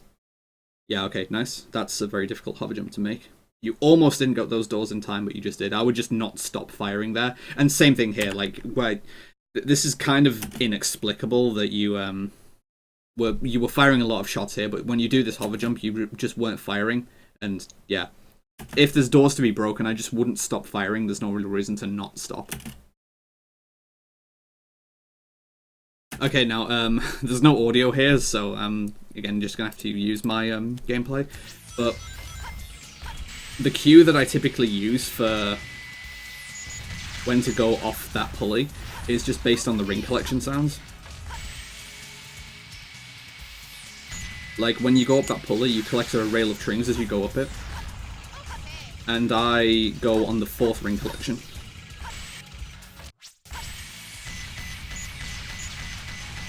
So again, I pretty much, in these sort of situations, I just never stop firing. Just, yeah. So from this point onwards, I'm going to go up the pulley, and on the 4th ring collection sound, I just do a hover jump to up right. And that gives you a pretty nice timing for that.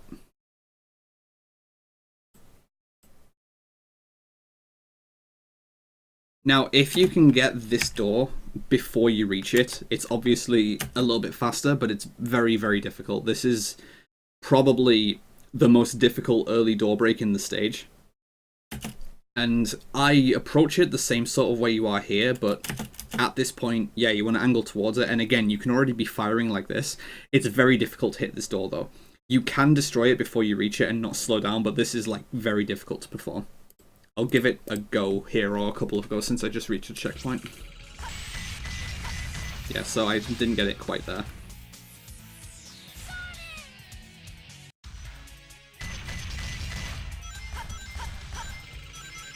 Okay, so fourth sound, go. And then, yeah, again, you can see what I'm trying to go for there. That is just a very difficult trick, and it saves like a minor amount of time, but it's worth going for if you can do it. Okay, so this trick, this is... I mean, alright, I mean, Matt, all I'm saying is, you're saying in the chat that you struggle with shooting while you're doing other stuff, but that is quite an advanced strat to do, that requires a lot of simultaneous things happening at once. So, if you can do that strat, you can definitely get the other doors down before you reach them, just saying. Like, that is, again, one of the more difficult strats to do in the stage, so I ain't hearing that. Just a little late on the hover input there, I think. I typically use the corner there to do that, but if you can get this to work, then this is slightly more optimal. Or it's just a little bit more difficult to perform for obvious reasons, because you've got less time to do it. And a way that you can maybe make this a bit easier. I mean, the camera took a while to be following you here, but at the same time as well, once the camera does follow you, this is just another case of making sure that you're aiming in the right direction, really. Because, you know, here you're aiming in this direction, and there are at least a few shots that missed the door here, so you probably should have gotten this door, but it's just that too many shots went astray, and then the result is by the time you reached it, it was only 2 or 3 shots hitting it, so this was maybe just a little unlucky. Like, it's a little surprising to not get that door break when you got some of the other ones, but maybe that's just an outlier case. I would have expected that one to have worked. That was a really nice short hop there. I want to look at this again.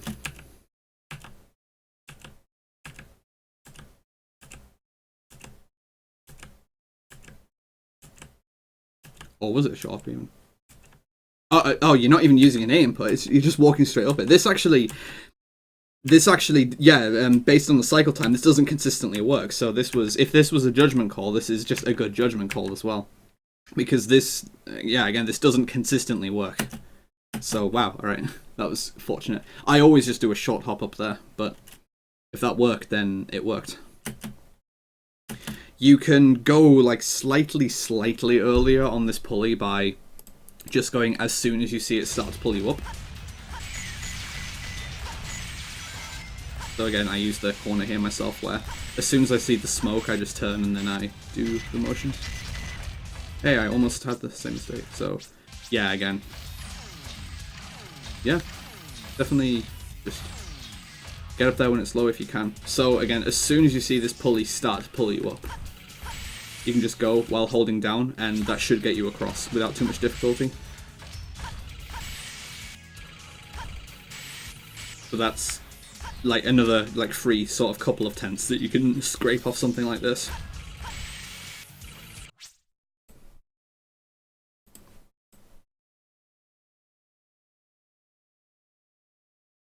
Okay, so let's see the end of the stage.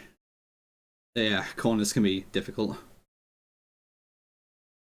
Okay, this is the most direct path you can take, so this is nice. Ah, yeah, just needed to be a little further to the left to make that. But that general path that you were trying to take, that's definitely the right way to do that. I would recommend trying to get back in bounds a lot sooner here. It's quite valuable to get in bounds as soon as possible here for a reason that I'll show. Because, I mean, the obvious answer is ground speed is faster, but you can also augment the ground speed here. You can go faster than normal. That buffalo. So just, these are the two important lock-ons to get. These are the two enemies that are likely to be in your way. So if you can get this one especially on the right and just go in this direction, then you're pretty solid. But you really want to be ending up inbounds fast here because of... Okay, I'll just get the enemies on the way. Please, face down, Tails. Okay, so obviously you want to just be able to run along here. But the more relevant factor is that if you run diagonally upwards into this fence, it boosts you.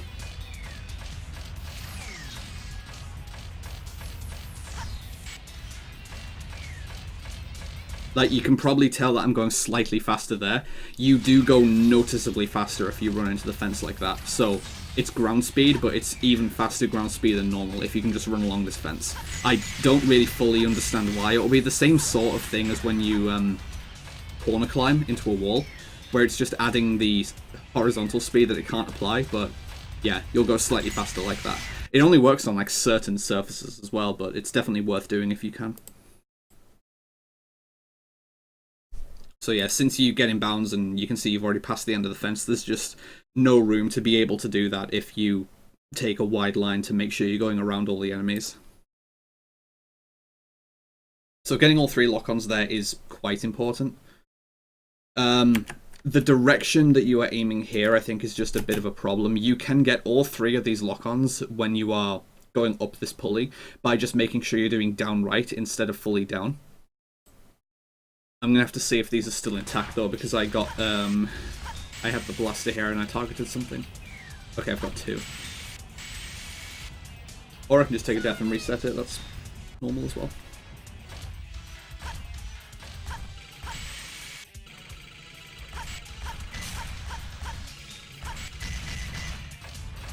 I might just be able to do the bottom 3 in this situation. We'll see. So that's what I mean there. Alright. Either way, though.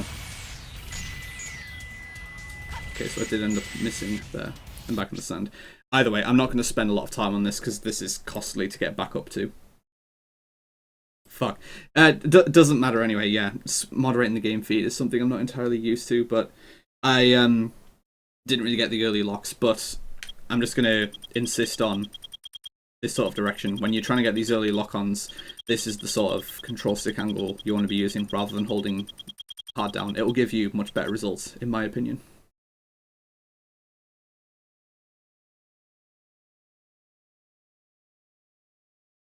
And the same thing here with this final pulley here, that you can go as soon as you see it start to pull you up, you will have enough momentum to be able to make it up there. But again, it's just tenths of a second more than anything else. God, bad indigestion, I apologize. Alright, Pyramid Cave, the most confusing, one of the most confusing movement-based quirks the run has to offer. The direction you should be holding at the start of Pyramid Cave. This is really weird. So, you're doing the purely intuitive start here of moving in the direction that's going to take you towards the speed pads. This is, obviously, like I say, it's a purely intuitive thing to do. But for some reason, this is not really the best way to start the stage. It's a really confusing thing altogether. Like, if I do the same thing, like just holding, say, the direction from gaining control, then it's possible to get the spin dash, like, before you even get to the speed pads, which, it's not really the best. Or if you wait until you've, like, starting to fall, then, you know, it's just awkward in general. What you can instead be doing is holding down left as the stage begins and then rotate to that direction. For some reason, this actually works considerably better. I don't know why. But that looks to me like I hit the speed pads quite a bit sooner. And the spin dash comes out when you're much further along. That was a bit of a more awkward one. Like, you can like land on the speed pads and just get going immediately there. It's a really weird movement quirk there. So just a couple more times. So just to compare again with quote unquote wrong direction movement there, just a couple of times. And now with right direction.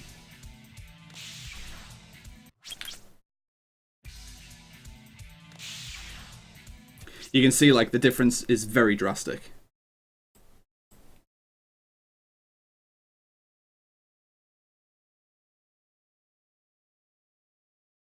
As far as making sure you're going at a high speed here, a general rule of thumb that you can follow is if you've got no other plan, you can try and follow these like red parts here. Like, if you can try and vaguely follow where these are, it will generally help you conserve a lot of speed. So you can see here that you're going down more along the middle of the roads, and this actually slows you down quite a bit, as you are finding here.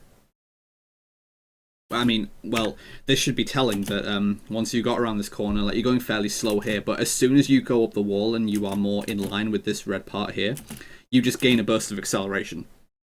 So if you can maintain that, then that will help you be going consistently fast.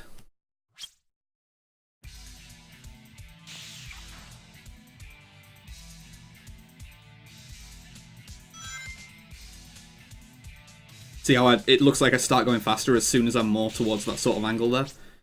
That is a pretty consistent thing that does occur.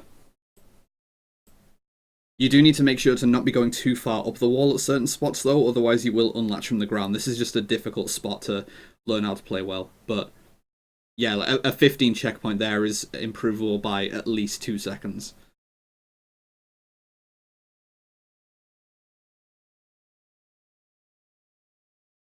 Okay, so this is normal. You did hold that jump quite a long time though, and if possible with Sonic, you want to try not to hold jump longer than necessary for virtually anything, because jumping tends to do two things. Well, when you're holding A to rise, tends to do two things. One, it applies hover frames, which is what makes you actually ascend, and it also applies air drag.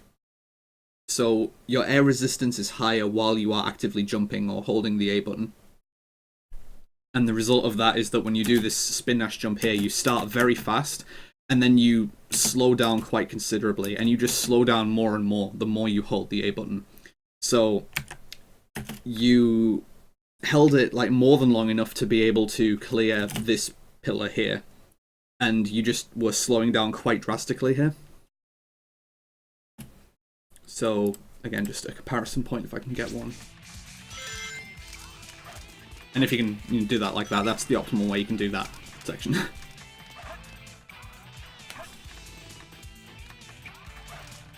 So you can see how I don't hold the jump very long there at all. And it doesn't really look like Sonic slows down much at all either.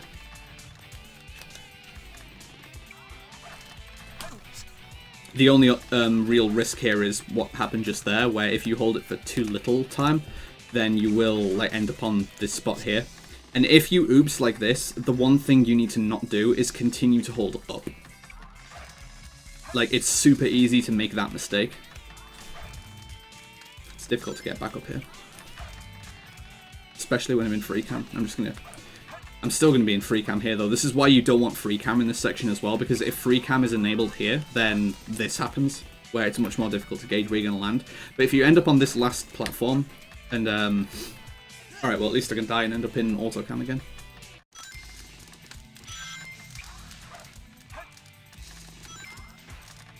Oh, yeah. Still got free cam, thanks game. I suppose that just happens after a death.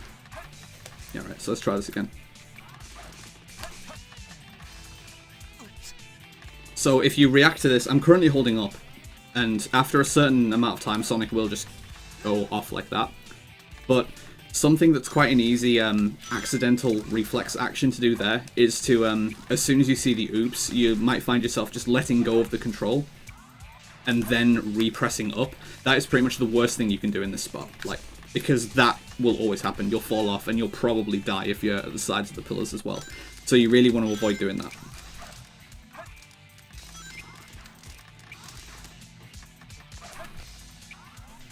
So what I would instead do in this sort of situation, if it happens, is to, like, if the oops does happen, you can let go of the control stick, but then just A to get rid of the animation, A to jump again, and then just homing attack across.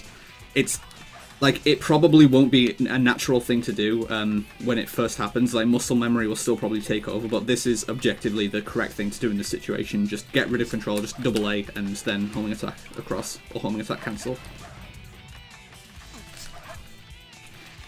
But yeah, I wouldn't be surprised if this doesn't just come naturally, because like I say, it's super easy to just forget what you're meant to do and muscle memory takes over. You just do an up input and then you fall like that. And bad things happen when you do that.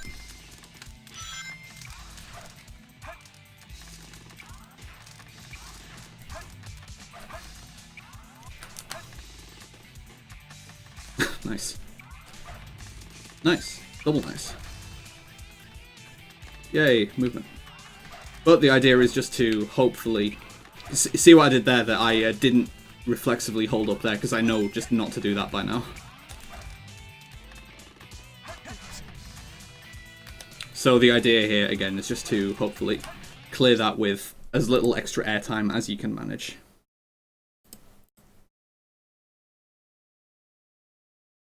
So nice spin dash hover there. This is as good a spot as any to just demonstrate exactly how spin dash hovering works as well, or how hovering works in general. So if I just stand here and do a full jump, then although it doesn't look like it, this is a visual demonstration of what the hover frames actually do in this game. Every time you perform a jump with the A button, like the action of jump, it resets your current hover frame value to 60. And then for every frame you continue to hold A, that value descends until it reaches 0. And when you have no hover frames left, you start dropping a lot more rapidly. So this is how like pause extends work. Whenever you see people just falling, and then they pause and unpause the game, and they get like a... It looks like they float up a bit more. It's using, or it's spending unspent hover frames, but it's most noticeable in a situation like this where Sonic is just on a flat surface and you can just do a simple jump here. If I just do a short hop here, now if I just unpause, this is the same thing as doing a pause extend, but the effect is very dramatic here. Very dramatic. It can be maximally dramatic. Like, this is literally what a pause extend is doing when you perform it. It's just that when you do it normally with a jump, it just looks fairly natural. Like, that's what's making you get that much height there. So at the same thing here, if I just tap it and do it as I'm still rising, I still get a little more height, but more importantly, it just stops you from descending as quickly. And if you're already descending, it makes you descend a lot slower, and that lasts for 60 frames. So you can get spin dash hovers like this wrong from not having any frames remaining. As I say, whenever you jump, the value resets to 60 frames. So right now, because I've jumped, I have no hover frames left.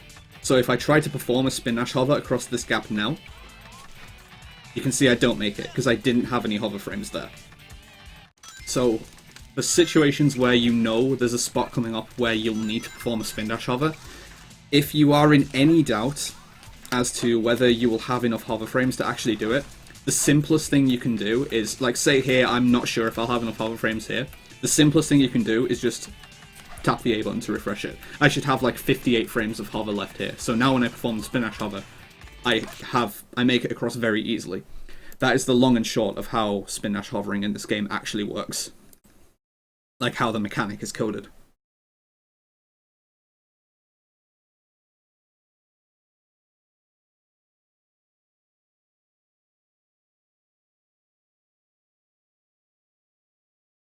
So, this is like one of the more difficult pieces of movement to do, but it looks super good when you can do it properly, i.e. getting through here, or, well, rather, let's just say you get this spring, and then as soon as you land here, just doing 2 spin dashes here, one to spin dash in this direction, to end up here, and then another one to do the super bounce.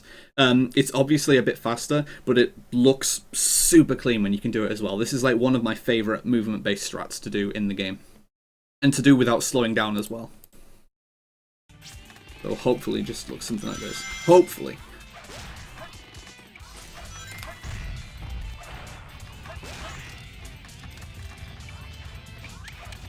Like, if you can do it like that, then you're sitting pretty. It's trickier than it looks because of what I've mentioned before about... I should hopefully still be able to get back over. Oh, no. Shit. Well, I can demonstrate at the next section anyway, so it's of no real consequence. So I'll go back to this in a little bit. Actually, I guess I'm going back to the game quickly because of a question in chat. I am going to have to play back up to that part of the stage, though. You can storage into the spring, but you shouldn't. It's the worst thing you can do. For reasons that you'll see once I get up to it. That was a horrible hallway, also. But at least I have auto cam here, so I'm not going to have any weird camera quirks here.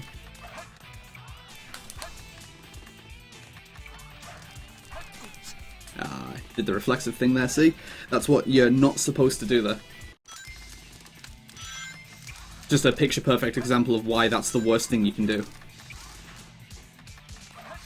The problem there was that I did a single A input, and that didn't go so well.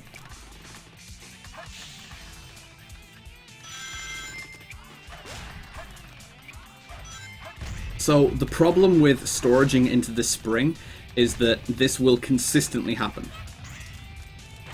Yeah. This will happen with 100% consistency if you storage into the spring. At least it should. Hello. Oh, yeah, you need to go from behind the spring. And if you hold up and B, then you will stick there more or less forever. Like, this is, again, one of the confusing things. Actually, you don't even need to be holding B here, but yeah. This game is really confusing sometimes. So yeah, you don't storage into that spring, is the simple answer. You just try and do movement-based tech instead.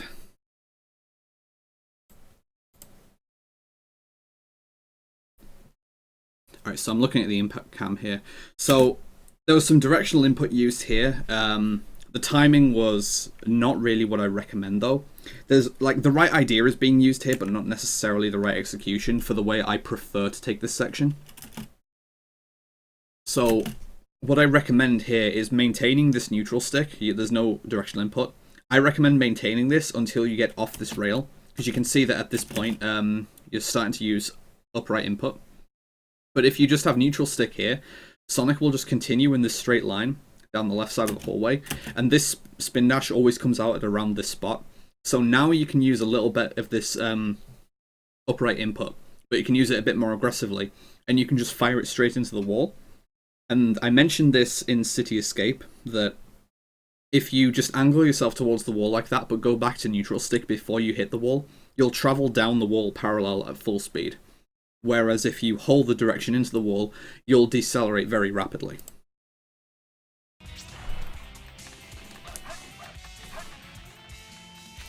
I really hate this section in free cam.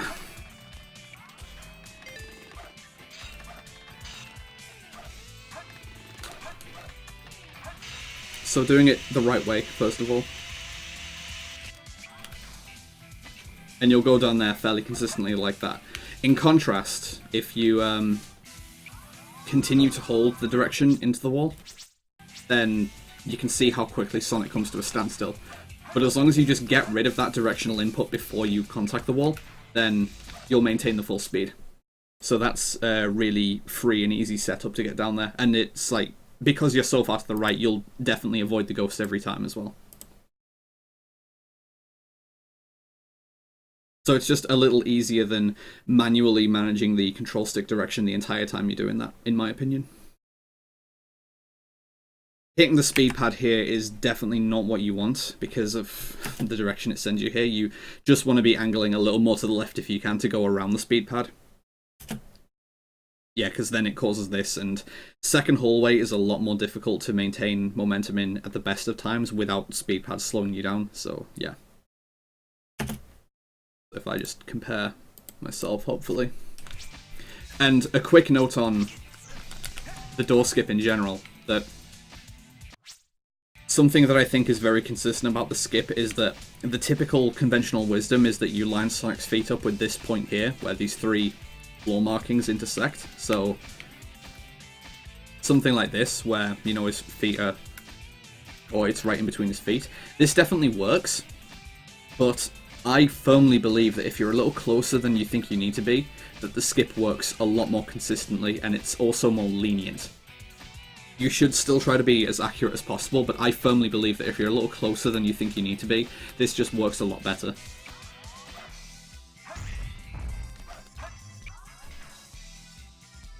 So again, just make sure you go around the speed pad.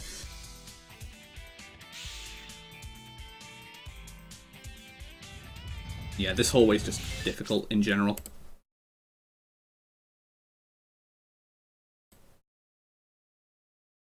That somersault was like just because I was mashing the inputs. Alright, the fact that you're not doing snake skip here, I'm going to watch through the rest of the stage first and then come back to it, depending on how the rest of the stage works. So I'm just watching and observing for a bit here. Because whether I'm going to comment on snake skip or not is basically just going to depend on your strat usage here. Nice attempt, but I don't really like doing the bounce hit there for that kind of reason, because it failed.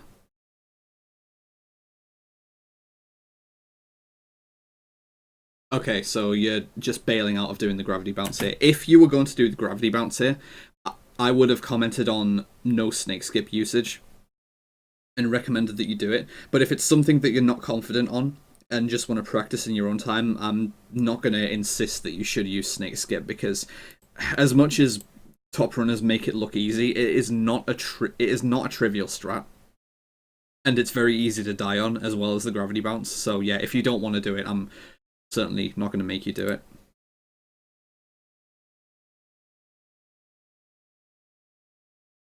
Excuse me. So just going around normally here, this is one of those weird spots where, depending on the camera mode that you have, depending on if you're in either autocam or freecam, the way that the camera pans around here, this can go either very well or very badly. Like here, you got a very cooperative camera where it, you can see where Sonic is.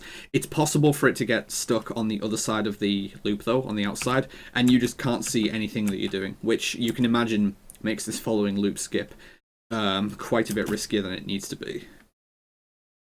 But either way, it just went fairly normally there. So, okay, let me have another look at this. So I think your bounce cancel here, or bounce excel, was just a little late here, because it didn't look incorrect, but I think this just came out too late because you got a lot of height on it, basically.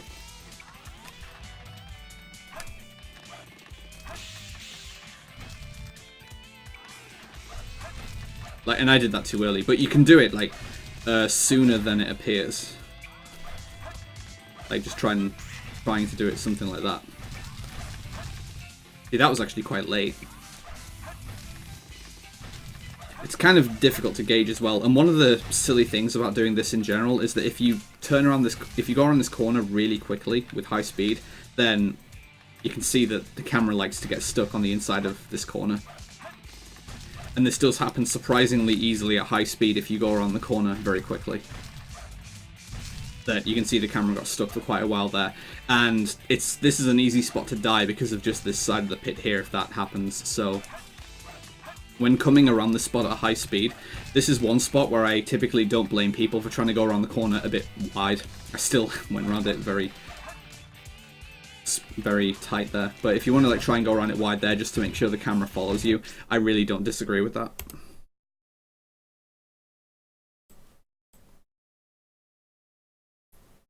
Now, a little observation that I've made lately about setting up a good camera angle for this rail is, I mean, you got on the rail, which is nice, but it's a bit of a problem getting a good angle here because you don't have like a very straight view towards it.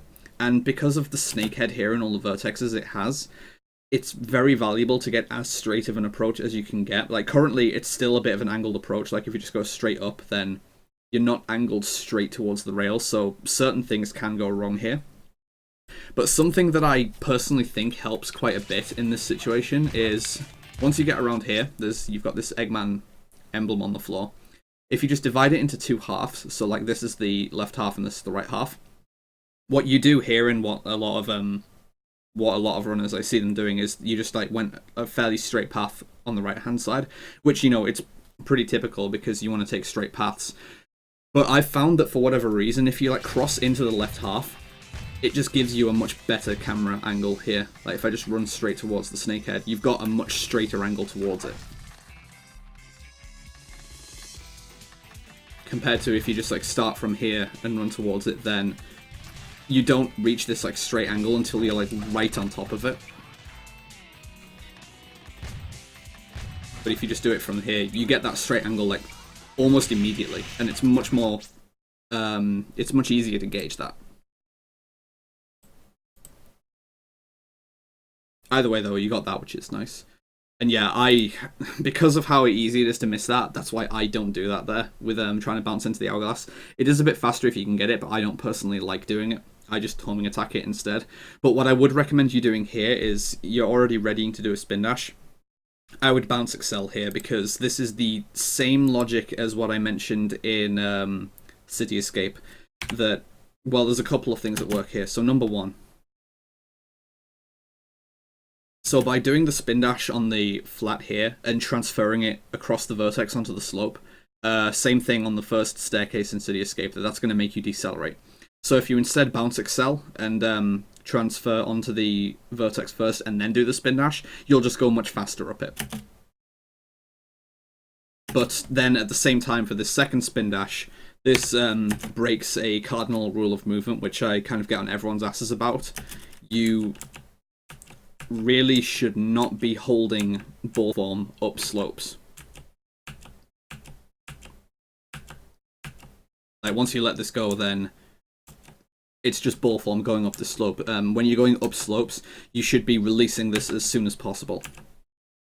And it's partly the point of doing the first spin dash chain on the slope as well after a bounce excel, that if you do that, it sets you up in a nice position to just do 3 quick spin dash chains and to just do the super bounce on the third one.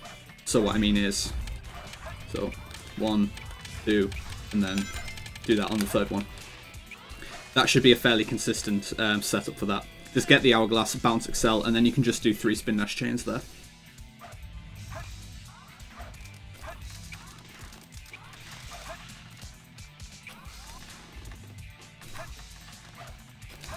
So I'll just do it again from the top and I'll do the first 2. Thanks, game. Cross over onto the left to try and get the camera here. So, missed it, lol. Inputs are hard. That's 1, 2. And you'll get through there fairly easily. One of the problems with this hill vertex at the top here is that it really likes to fling you off for no apparent reason. That sometimes you'll just go clean over it like this, and others you'll just get thrown up into the air. Especially if you like unroll from the spin dash, it happens quite a lot. Like that will happen more often than is comfortable dealing with. Like this. But I find that for some reason it just doesn't happen as often if you bounce excel here. Well, do the first one, and then if you just transfer the next spin dash charge over this hill crest, it doesn't reject you very much. I'm missing... Why am I missing that so much?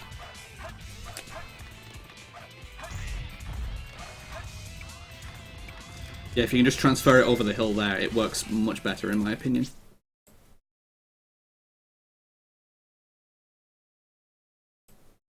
No, I'm not referring to holding forward on slopes, I'm referring to maintaining ball form on upslopes. When you let a spin dash go, Sonic is in the ball form, and then when you press B again, he unrolls from the ball form and he runs. When you're going up slopes, you don't want to be in ball form, because ball form behaves the same way you'd expect a normal ball to behave in real life. I.e., if you roll a ball down a hill, it will accelerate. If you roll a ball up a hill, it will decelerate. That Sonic Adventure 2 generally obeys that law. Whereas if Sonic is running, especially after immediately unrolling from a spin dash, he'll maintain that momentum for a short period. That's why spin dash chaining is efficient on flats as well, because for the same reason, if you roll a ball along a flat floor, then the ball will also decelerate because it's just not gaining any momentum. But when you spin dash chain, you spend as much time in the running form as possible, whilst using very short spin dash chains to keep topping up your speed value, and that's what keeps you running at a high speed on a straight. So this was just too early. Like doing this super bounce, I do recommend doing it, but I don't recommend doing this super bounce on the slope here. So the way that you like got into the slope part of the wall here, I would instead try and do it on the flat here. It can be a little tricky to gauge because the speed pads are right here, but if you can do it in this spot, it's generally a lot more consistent, in my opinion. Thanks, Sonic. Like, this can work, but like it's just needlessly risky and difficult for me.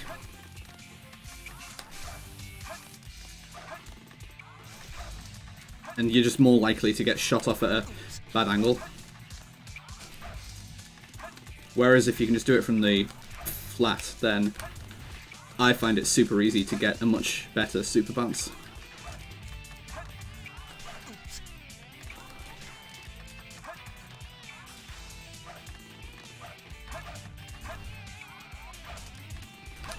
I find that much easier, at least. Hitting the bottom of the snake, I would probably just recommend, well, A, doing what I'm already doing with,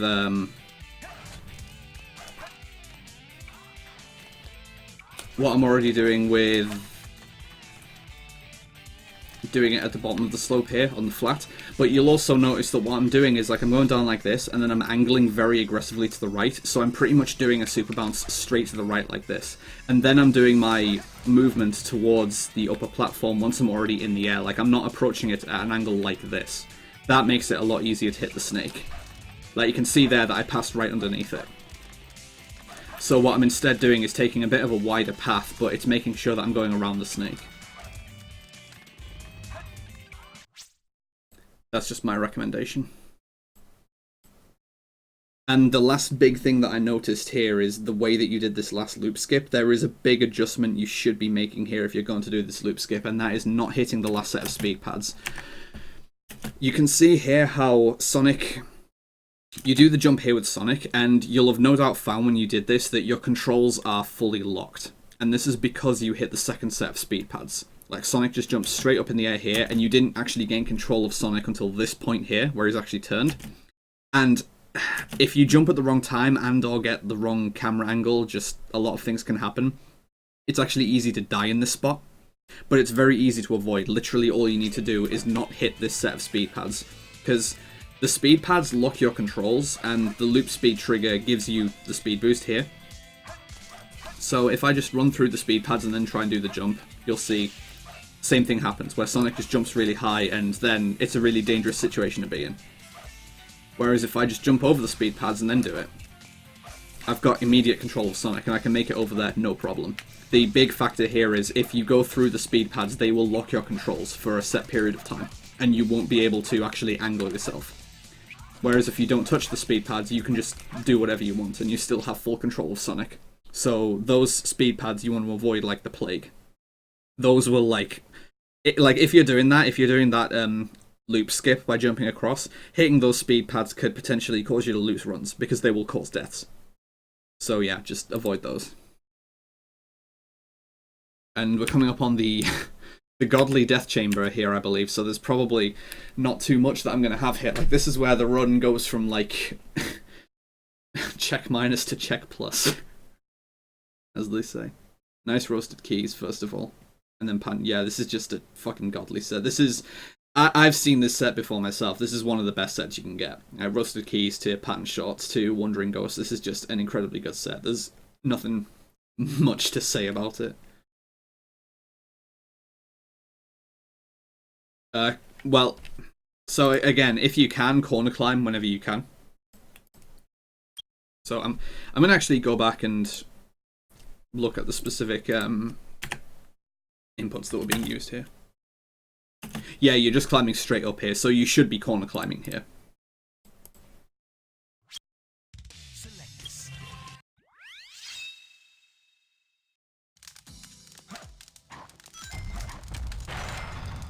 Also, if you want to jump into this enemy and let it give you an up boost, that works fairly well there as an option. So, in other words, you were just climbing straight up like this, and you can see Knuckles' climbing speed. But if you just climb into the wall, you go significantly faster. Like, you can probably notice the speed difference as I'm applying it. And this is a general rule with Knuckles. This is one of Knuckles' movement fundamentals, that if you climb towards the corner, then you'll go faster, simply because the game is not able to actually apply the horizontal movement, the speed change, so it instead applies it to the vertical speed. That's what the game is doing there. So that's one thing that you should be doing. And then again, I think I've mentioned this to you before in passing, but doing the instant wall climbs, which is that when you're gliding towards a wall, if you just hold A, then there's this short delay before Knuckles starts climbing. But if you let go of A, like a few frames before you hit the wall ideally, then if done correctly, Knuckles will start climbing the wall without any animation delay. So with the delay, and hopefully if I get this right without the delay, you can see he just starts climbing immediately. There is no time between him latching onto the wall and starting to climb. So if you combine the two, you can get some really quick wall climbs here. Like, worst case scenario is doing like this, and then best case scenario is doing something like this. It's just much, much faster, and that's possible like everywhere in the game.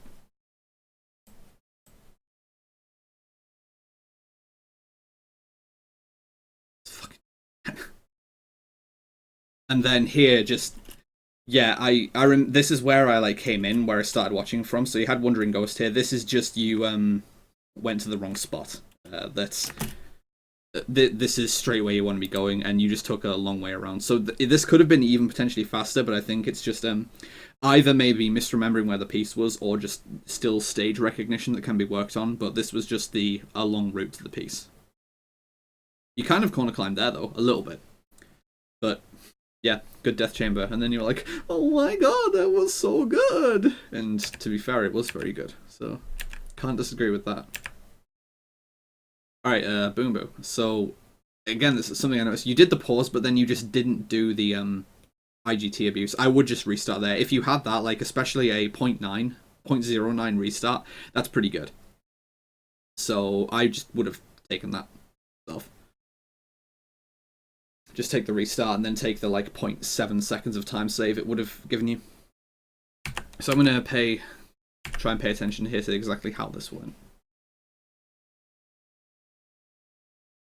So, you do want to just, if possible, make sure you don't get too far ahead of him here, because if you end up too far ahead of him at the start, he actually won't start throwing the fireballs until he has a line of sight to you. Like, you're close enough here, but if you were like much further ahead, he wouldn't have actually started throwing the fireballs at all until he could see you.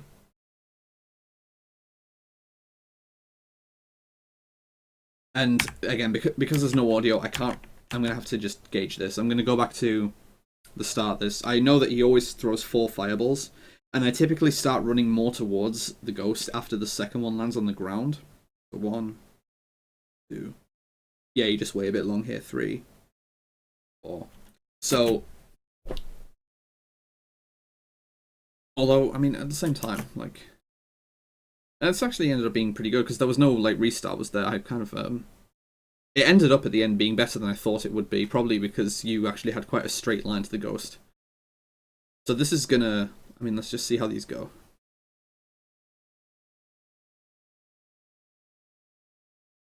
Yeah, the punches were generally quite good. This is actually going to be a 45.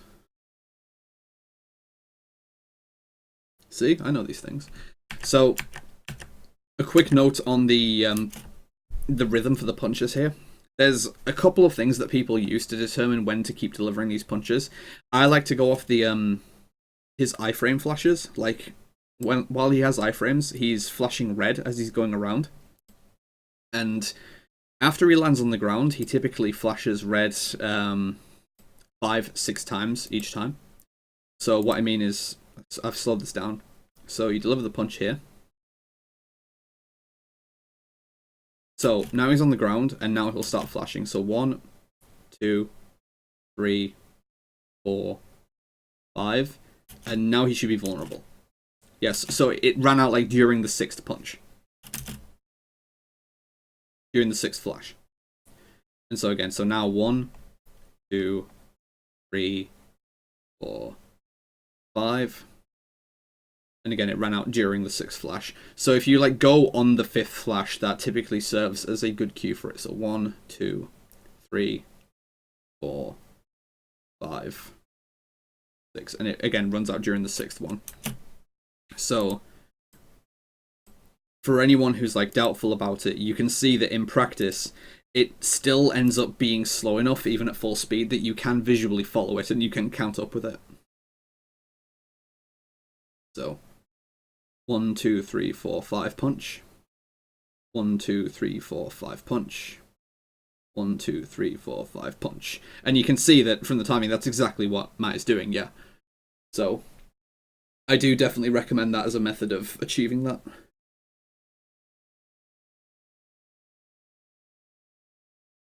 Alright, so currently on the splits, you are about a minute and a half ahead, and this, I think, is where things started. Yeah, this is where things started becoming interesting. This is where it became a bit unclear whether you were going to PB or not. So, I mean, I've mentioned first of all about if you fall in the sand on the first hit, you should just take a restart. I'll like try and demonstrate here, but remains to be seen whether I'll be able to make intentional mistakes on Egg Golem super bounces.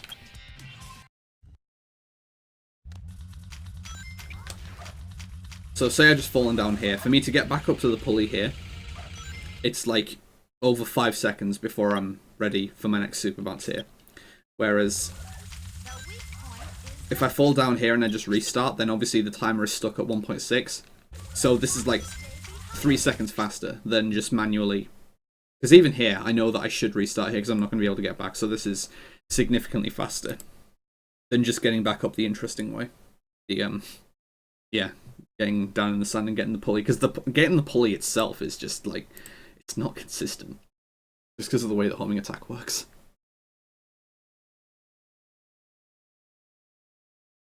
Okay, so first hit is just looking normal. This is typically the best way to get the hits when you're going up the back, yep.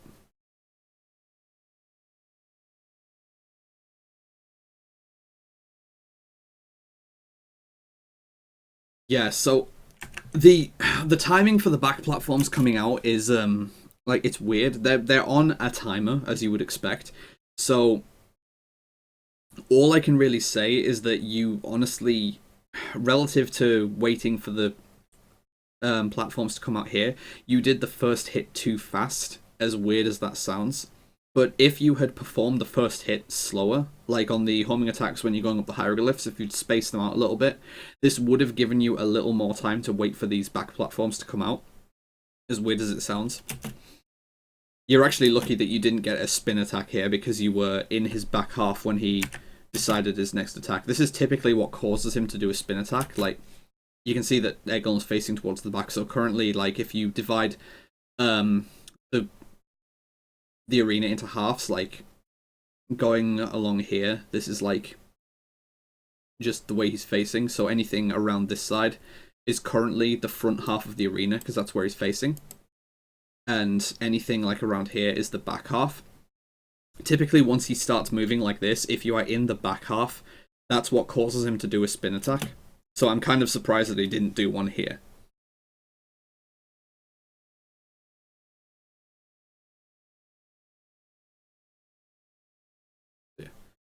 See, this will definitely cause a spin attack because you are going to land it in his back half. This is 100% going to cause a spin attack. Like, once he decides his next action, there's going to be the electric sparks, and then he's going to do the spin attack. Yeah, there you go. So otherwise, because of the delay in actually being able to do that hit, that would have normally let you, and yeah, that death is just... you just got greedy there. So, yeah, if that hit had been normal and you'd landed in front of him, you would have then had the platforms out in time for the next hit, but then sadly that didn't happen. And this was pure greed. Like, if you've taken damage here, your first priority should just be getting to a ring, so that taking an additional hit again just doesn't happen. So, I don't really have anything to say on this other than this was just poor judgment, unfortunately. This is something that now you know not to do this again. If you take damage in Egg Golem, there is nothing wrong with getting another ring to make sure that you don't take a death, because it's easier than you would imagine. Especially because if you are going for super bounces, especially, while he is attacking with his arms, because while you are rebounding off his weak spot, you don't have control of Sonic, the game can sometimes put you in positions where your natural rebound angle can put you straight into a fist's path. Like, he can hit you out the air. And obviously, if you've got 0 rings, that's a guaranteed death. So you really need rings in this fight. It seems silly, but you should have rings in Egg Golem. Because, yeah, things like that happen. So again, restart in this position. Because currently you have 0 hits on the fight.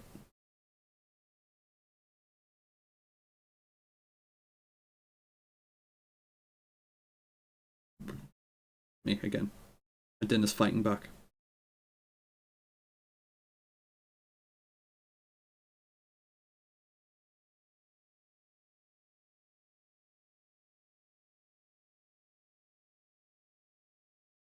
So that's another spin attack. Yep. Because this is a good example of, like, it is like fine degrees, but this is an example of what I mean. You can see that relative to the way he's facing, Sonic is slightly quote-unquote behind him. Like, if this is like the side of him, he's basically, this is like the sideways angle. So Sonic is just about in the back half of him. And even this is enough to cause a spin attack when he decides his next attacking sequence. At least you still got a hit out of it. Yes, as long as you are in front of him when he starts moving, that's when he's deciding his next attack cycle. He will not do a spin attack. So, I'm not sure if you would have had control of Sonic fast enough there, but if you did and you ran in front of him, you can stop him from doing a spin attack like that. It's not always, like, guaranteed, because, again, he could start moving before you actually are moving Sonic, but there's no point in not trying it. You should try it just to see if you can get it. As for why this missed, you just went a little early, and you actually shouldn't go as early as you can on the head smash hit here, because the head smash has a lingering hitbox as it comes down. Like, even after the heads come down, it has a bit of a lingering hitbox. So if you had connected with the weak spot, it might have actually still hurt you, I'm not sure. That's why, even like with top runners, you'll see them typically like hang in the air for a bit, both to get the extra height to make sure the homing attack connects, but it's also just to make sure that you don't actually get hurt when you perform this attack. So just something to note. And then, yeah, dying in the sand if you can saves a little bit of IGT. So, obviously that fight had its issues, but it's whatever. We move on, and you're still on PB pace by like 25 seconds. So because of the fact that you need to wait for these enemies to be destroyed before the door opens, I actually just jump around a lot here in Eternal Engine. This is where I'm going to bring up my game again.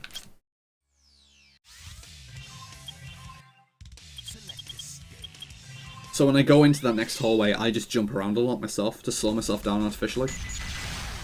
Also, if you can do that pivot turn, that's the fastest way you can do that, but it's very difficult. So you can see there, like, because it took so fucking long to get the enemies, you don't really lose anything by slowing yourself down there, and it's better than running straight into the door and getting completely stopped. Yeah, and yeah, getting the enemies here sucks. I swear the game changes your starting state and changes whether you're actually going to get these lock-ons. Because if I exit the stage and enter it fresh, I'm not going to have a problem getting this lock-on. Yeah, the game does not start you in the same position when you do it from a restart, I swear. So you can see how much I jumped around there, and I still was in just about the right spot to go through that door as it was opening, so yeah, slowing yourself down there more than you think isn't necessarily a bad thing. Because yeah, needing to start from basically stationary there loses more time than you may think.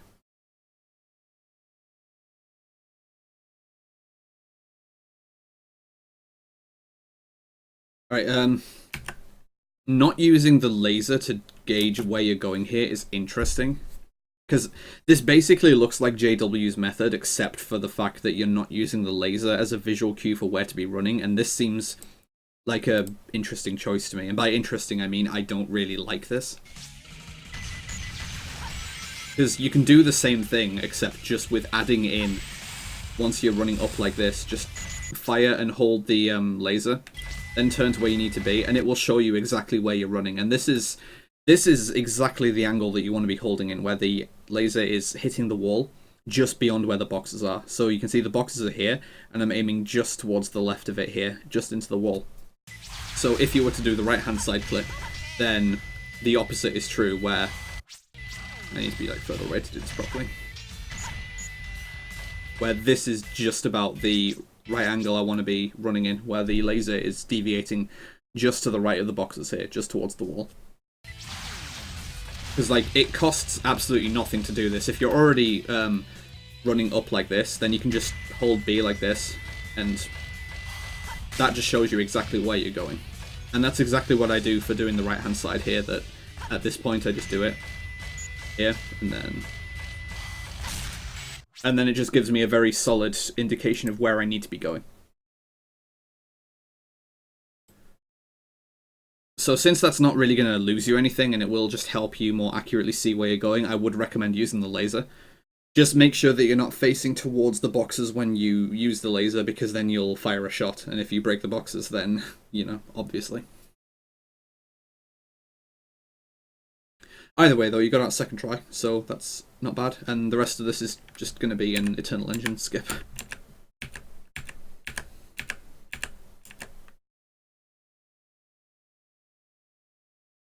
There's not really much to say here. One thing I can say is, because you're doing like all the dropping at the end of... God, you nearly missed that. That was scary. I don't like that.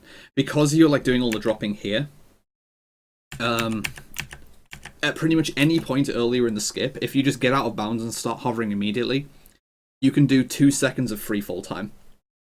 And this actually, I think, makes it easier to hit the goal ring at the end, because with 2 seconds of free fall time, you will still be above the goal ring when you reach this spot, but you will be close enough to it that you can hear it before you get into position.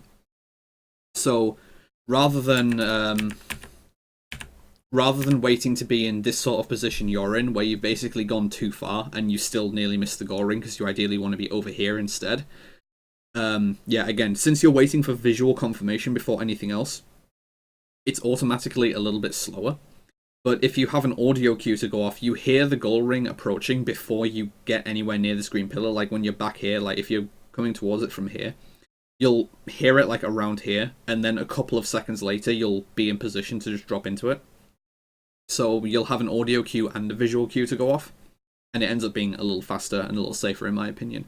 And you ideally just want to be in this sort of area to drop into the goal ring, because this is a really weird spot that you're doing this from, and I'm kind of surprised you didn't die here, because on top of everything else, there's a bunch of invisible walls in this area as well. Like, when you dropped here, like, there's invisible walls all around this area. I'm really surprised you were actually able to make it to the goal ring here. I don't recommend this as a regular thing to do, personally. It's just, it's scary. You ideally want to be directly above the goal ring and then just drop into it. If you are directly above the goal ring, you will actually stand on an invisible ceiling, and that makes it like super consistent in terms of, you know, you are exactly in the right spot. And then you can just go a bit to the left to drop off it, and then just turn to the right, and you should be directly on the goal ring if you're on that invisible ceiling that's directly above it. So, Meteor Herd, while I was watching, there are some things that I did want to comment on here. There are some... I mean, obviously, you're not just going to have the same set next time you play Meteor Herd, but there are some adjustments that you can be making for like general principles that will help you out in a fairly broad sense. So, again, that's a good spot where ideally you want to be using the instant wall latch if you can. I.e. doing it like this if possible.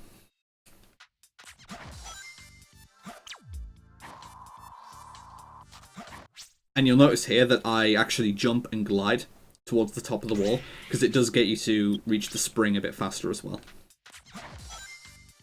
So this is possible on like almost all piece sets, obviously. Any time that you're going towards the top of the stage, you should be doing this, both the instant wall climb and jumping and gliding into the spring, because you can do it without climbing to the top of the wall and having the climbing on top of the wall animation that Knuckles does, which is the this animation here, because there's a surprising amount of delay there. And at the same time as well, there is a free piece check that you can be doing here.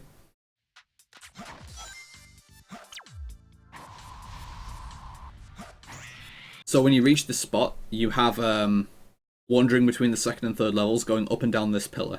Relative to where you start the stage, it's this pillar that it's going up and down, the one that's on the far left. So it's going up and down here.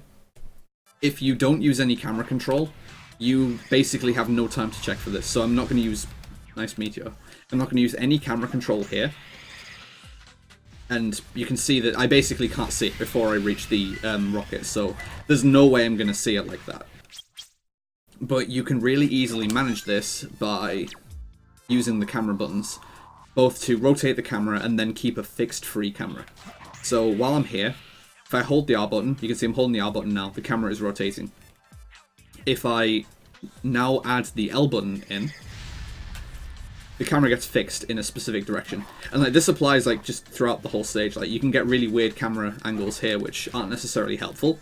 But for this specific free piece check, it's super helpful, because in practice what this does is that once you get to this spot, so you'll get up here, you'll do R for a little bit to force this sort of angle, and now if I add L and hold it, I get a really unobstructed view of this pillar, and you have more than enough time to see if the piece is there, because you're still waiting for the rocket to get out here as well, so you've got more than enough time to recognize it. Just go here, grab the piece, and just go straight back to the rocket here. Like, you should 100% be doing this free piece check.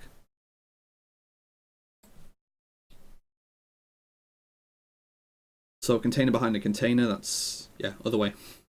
It's this close one here.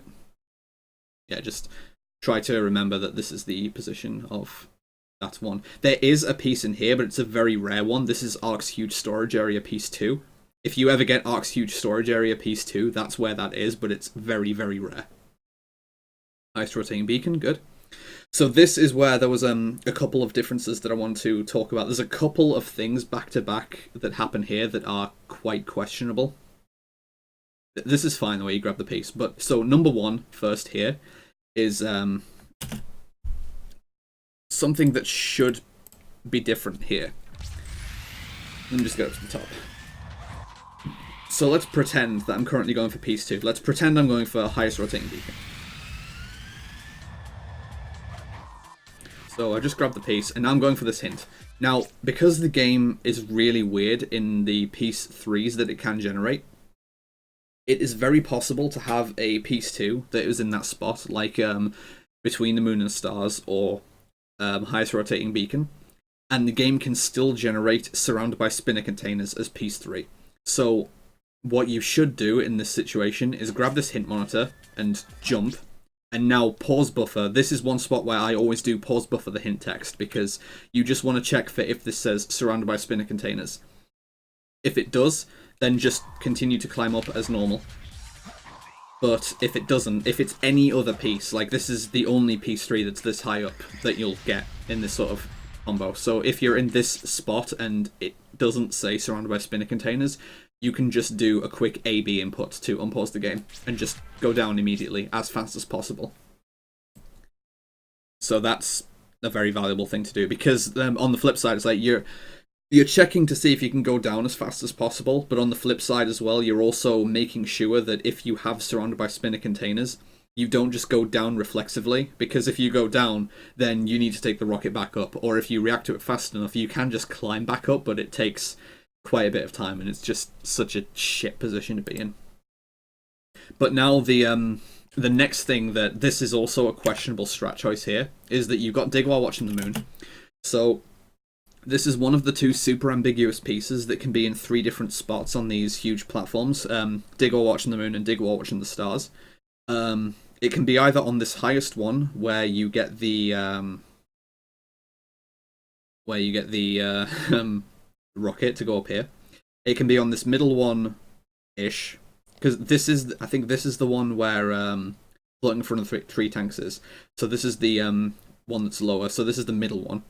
And then you can see the edge of this lowest one, and you check them in order of going down. Like you check this one, and then you check this one, and then you check the lowest one. Like you'll be able to see here what I mean. So it's not here, so then you went over here to check this middle one, and it wasn't there. So then you continue down to this bottom one. This is actually not a very efficient way to check these 3, because what you should do instead is just go down. So this is the top one, and if it's not here, then I'm just going to continue down towards the bottom one. So it's not there. So now if it's still not here at the bottom one, the important factor is you have this spring here. So the only remaining spot that it can now be in is at the middle one. and you can just go straight into the spring, and it takes you right there.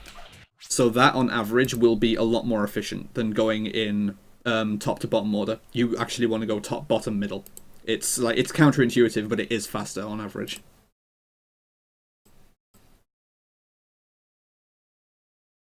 It's one of the weirder things about knuckle stages.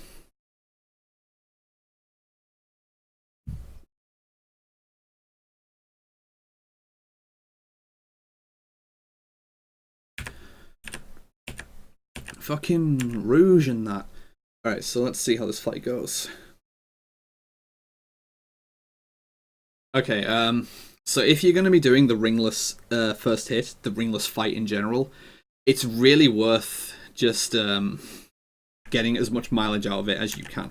And by that I mean starting as soon as you gain control of Knuckles. You gain control of Knuckles at pretty much 8.02 on the clock. Near enough 8 seconds. If you just go when the timer reads 8, you'll have control of Knuckles. So, nice frame perfect pause. So I'm going to advance a frame. The boss text should disappear, and the camera should start moving, and that is the frame that you have control of Knuckles. Please. There you go. So 802. So 80, it's there. 802, it's gone. So at this point, you have control of Knuckles. So this is the first frame that you can do an A input to jump on. And then you just want to do, you know, a super quick double A input to jump and glide. And the idea is that you can, at this point, like, already be making your way towards Rouge. And it's possible to have this hit registered by the time the camera has, like, panned around like this. But as it is here, you are still waiting to just do the jump. And it's going to be just over a full second later before the hit even lands. Yeah. So if you you actually do it directionless, you don't need any directional input, because of the camera panning around, directional input doesn't work very well. Since you start the fight facing towards her, you can just do it neutral stick. All it is a double A input and then a drill dive input when you're above her. And after you get the hit, then you can hold down to get away from her. This is another fight that's not very easy to demonstrate because there's no scene that starts at this fight, but that is the general idea. You can just wait for the start of inputs, which is 8 on the clock. Again, you'll just see here. And I typically do my A presses just tapping up with the timer, so like tap, tap, tap, and then tap, tap. So just again, I'm watching the cutscene, and then I'm just doing A, A, A, A, A, A, A, and I just go towards her as soon as possible like that. And then you just need to know how to time the drill dive when you're right above her. And from there on, it's pretty much the same as any other fight, but the time save comes from optimizing the first hit, and then making sure that you're getting the other hits, ideally as she's coming out of iframes. Which, there's a bunch of cues you can use. I use her voice lines. I've just worked out, if I'm just jumping around her, when to time my drill dives into her by listening to her voice lines. Like, that is actually a very consistent way to do it. And you can, I mean, if you've seen my streams, you can see that you can get pretty consistent, like 14.6s, 14.7s by doing that. But getting a good first hit like that without rings, it will like take some practice, because it is quite easy to just fly into her and have her kick you out of the air, which will kill you. Or to drill dive too early and run into her, which also kills you. So it's not risk-free, but you've seen how consistently I do it in my runs, so it does have the potential to be like very consistent if you just put a bit of practice into it. So the spin dashing here is just a little inefficient. I don't know if you actually got the light dash here. Yeah, okay, so yeah, so there was 2 spin dashes here where just on a normal start to Crazy Gadget there tends to be 3. So this is just about tightening the spin dash chaining that you're using here. Excuse me. You can see there's the 3rd spin dash chain, where the second one of yours pretty much came out. So that's just tightening that up.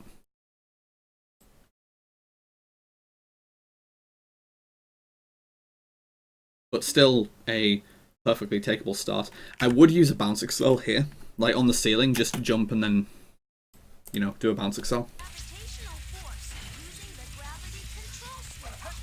If I can never do the input on command.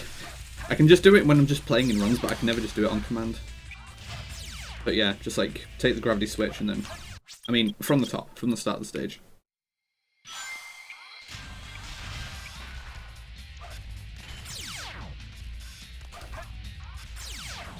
And cancel that spin dash as soon as possible as well to just be running and bounce. Yeah. So just tight movement at the start of Crazy Gadget. And something that I did there that I might end up commenting on here, we'll see.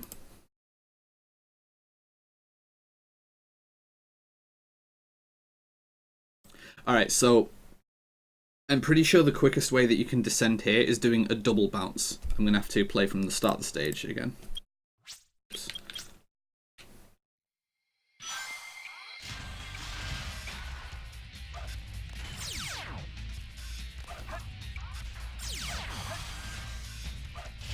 So just make sure I can see where I am here. So you spin dash in this direction. I mean, I've got a very low spin dash here just for demonstration purposes. So you then jump and bounce here, and your second bounce wants to come out when you've already crossed over the ledge. So in practice, it's just something like this. And I'm pretty sure this is the fastest way you can descend here because the second bounce just is so fast for whatever reason. I did note that you were using this backup. It is good that you know and are using this backup. It is very valuable, and there's not many runners that actually do this backup. I can see what you're going for there, and I think that was just because you weren't using direct down input. That's what I do for that. Yeah, you wanna make sure you got the checkpoint there, because I know that you didn't get CGS first try. So CGS, it's been a while since I've been doing CGS properly, but maybe some things I can just talk about. So here, yeah, you just wiggled too much here. You like angled yourself much more to the right there for some reason, and I think you might have still made that if you just hadn't angled yourself to the right like that. Like, you were wiggling a bit, but I don't think it was enough to actually kill it. Thanks, Sonic. There you go, straight down, and that works pretty well.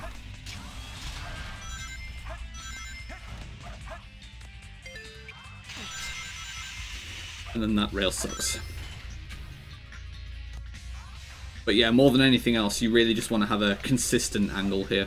Like down with a little bit of right, and then just hold that strictly. If you can just not have any deviation there, then that's what's going to work most consistently. Right again.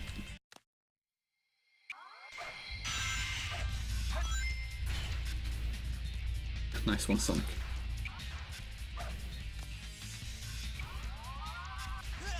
Ah, I didn't jump in time. It's hard. Ah! You do need a good spin dash jump to manage this, as in, like, very few frames between releasing B and holding A. And obviously you can't hold A before releasing B, otherwise that's a spin dash hover, and that kills you.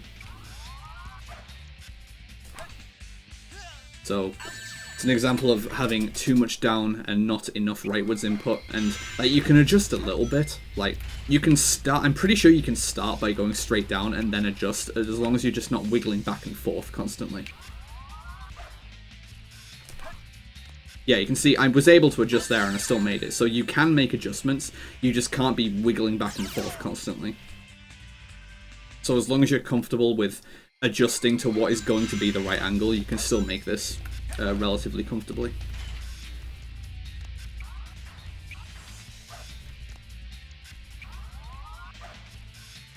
And then of course the best case scenario is just to get the angle first try.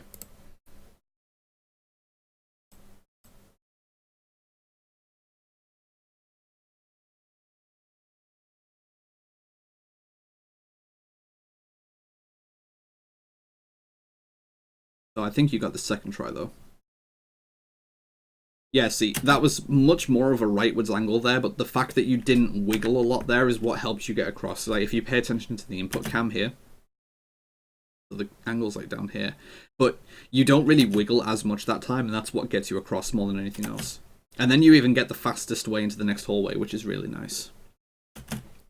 I don't know how thoroughly you know the backups here, so it's worth me going over this just for like general informational purposes as well.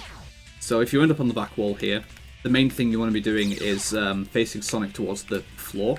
Because if you face him like away, then these arms are generally going to be too high up to hit. But if you face them towards the floor, then they're going to be lower down. So the idea is face them towards the floor and then just move sideways into them. And then now you can do a jump input. And you need to hold that A input after you homing attack into the enemy. Like on the homing attack input, you hold A so that you get a high rebound using the hover frames, and then homing attack cancel into the next hallway.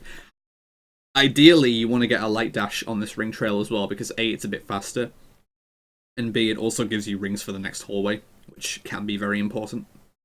Shit, yeah. Alright, I'll do that again then, I guess. See, if you people knew how to use full screen, I could just overlay the fucking my game feed over the other game feed and it wouldn't be a problem. I could just use one monitor capture. I wouldn't need to be switching sources and stuff. That's why I'm missing it, because I'm needing to switch sources all the time. But if I was able to just use one monitor capture, then oof. I've only been able to do that once or twice, and it made for very, very streamlined analyses. So just again. So, oh no, I lost rings and stuff. So you can recover rings. But once you end up here, you're going to be stuck on the floor. And if you face up, then these arms are just going to be too high to hit. Like up or sideways and stuff. You can see I just can't get to them. One more. Whereas if you face Sonic towards the floor, then it attacks lower. And then just hold that input and get the light dash there if you can. It's not the end of the world if you don't, but then you do need to be quite a bit more careful in Acid Hallway.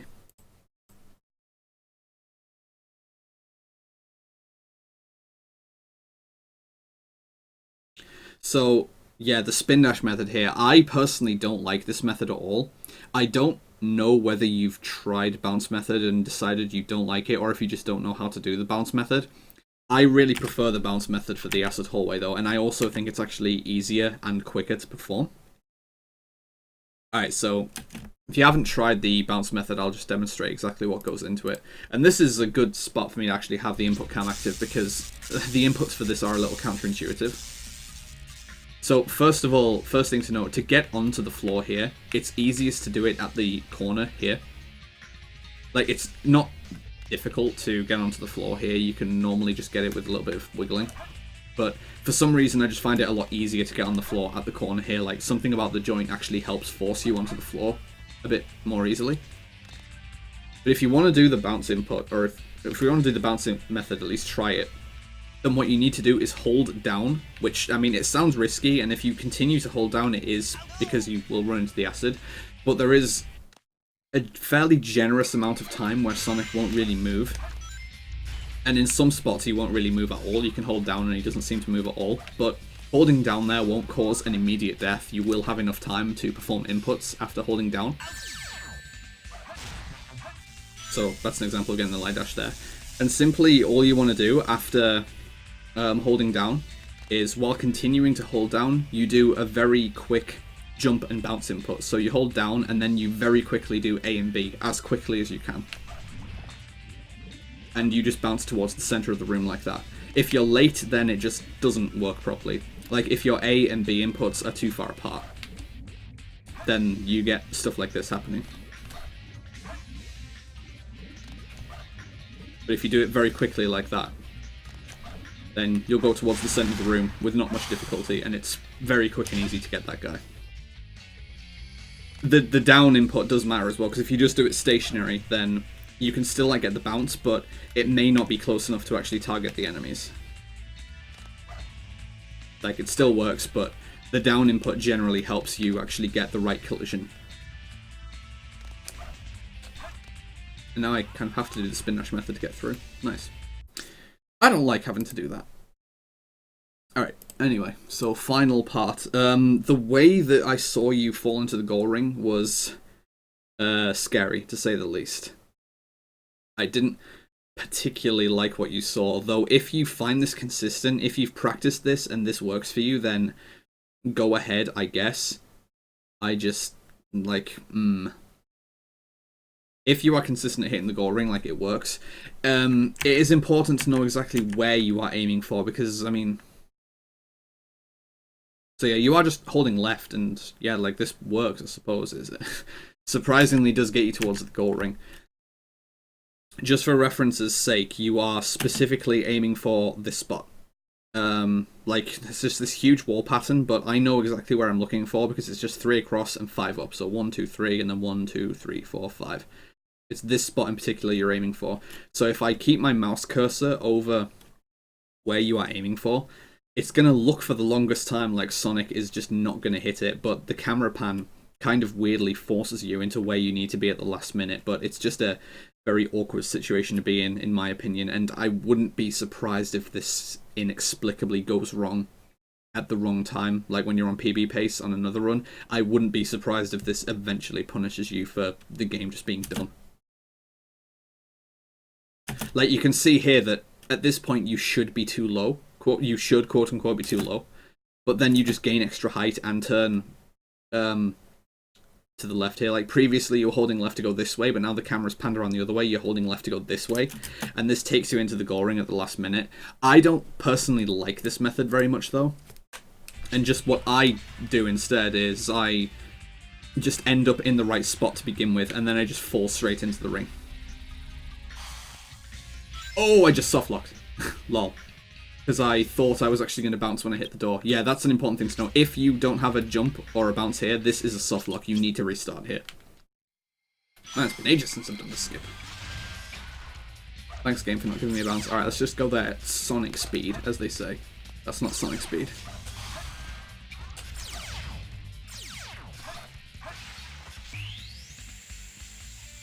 So slow, I'm like a second behind.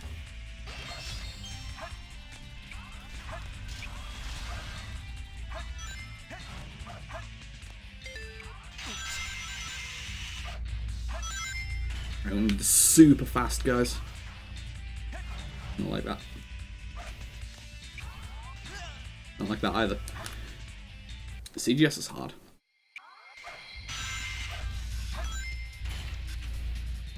Nice one, Sonic.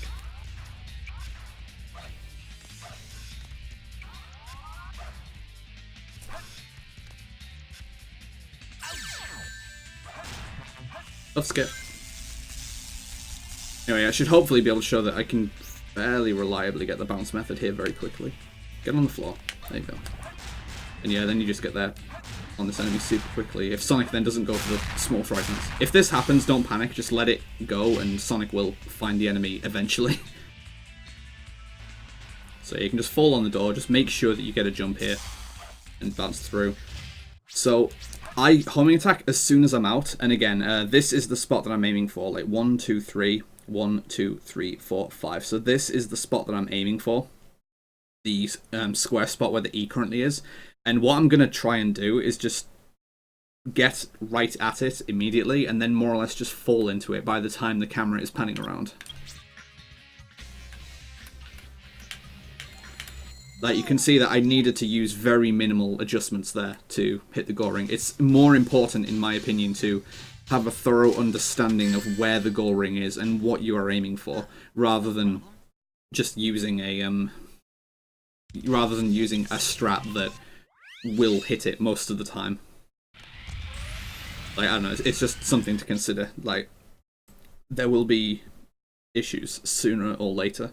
Like, if one thing is out and you just continue to use the same direction, then you're naturally going to end up in a different spot. And it is important to know exactly what you are aiming for, so that if something does go wrong, you can make the necessary adjustment to still make it and not die. Alright, Eggman.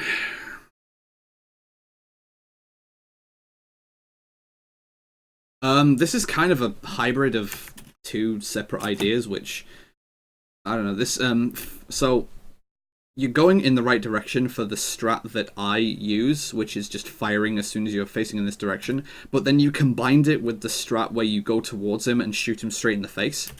And yeah, the result of this is that neither of these kind of worked in conjunction.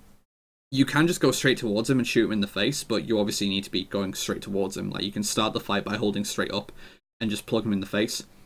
But if you're going to be moving in this direction, you can just wait until you're facing in this direction and then start firing. and there should be like 3 shots in this area, it's really unlikely that he's going to get through all of them.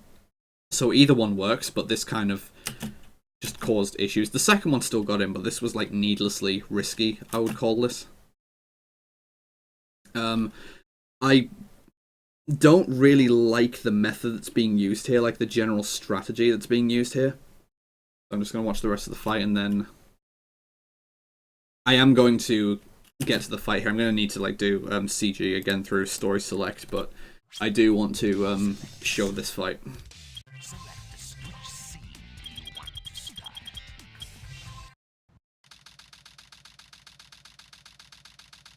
Let's just do another CGS actually, just for demonstration purposes. Just, you can just like follow the input cam and all sorts. Oh no, I hit the chaos. Oh no, I didn't get the bounce itself.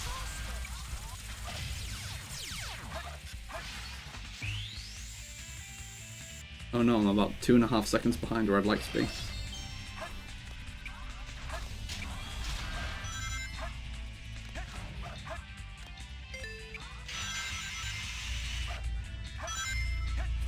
Damn it, Sonic. Please. There you go. Please.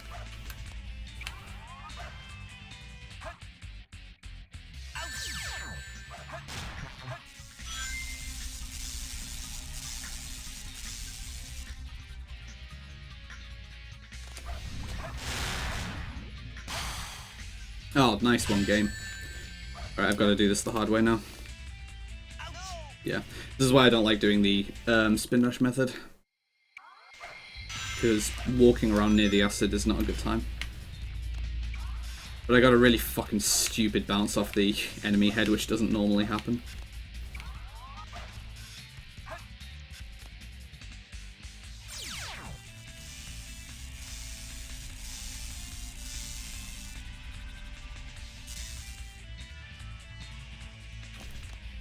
Please.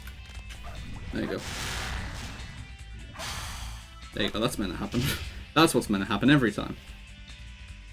It's important to note that here you do need to be against the floor when you turn that corner, or you get a very bad camera there. So it should be in the right spot now. Yeah, there you go. Bottom of the goal ring, but I still got the goal ring. So once I reach Eggman, I'm going to... I can show like both the getting up in his face method and the quote-unquote my method. They have the same sort of follow-up. Because what I really don't agree with is the way that you backed off after the first hit. Generally, circle strafing him tends to be much better. Especially when you can get into a specific area of the arena. So first of all, just getting up in his face. If you just walk forward and shoot like after you get past this point where, you know, you're going to reach this floor spot, then you'll hit him pretty easily. Like that.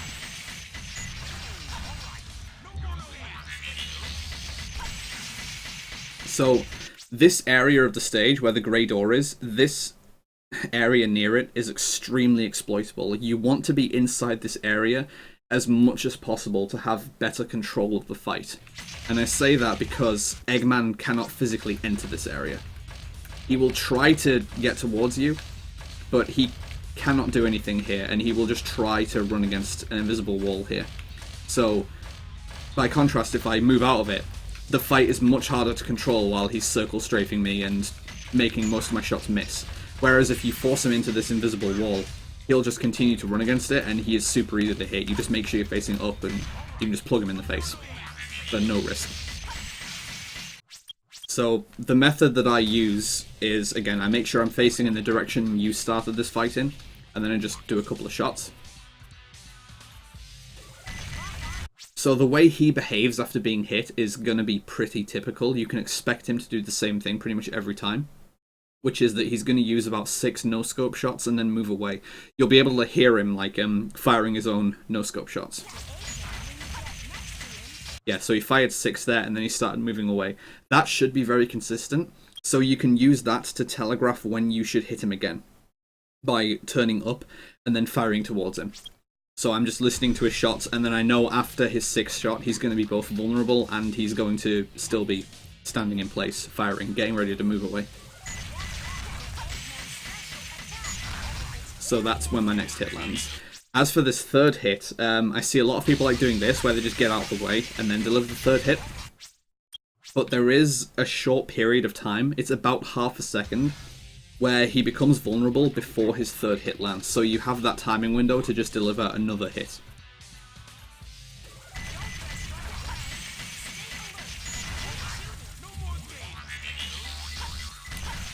I missed that time because I was too close and wasn't in a good position.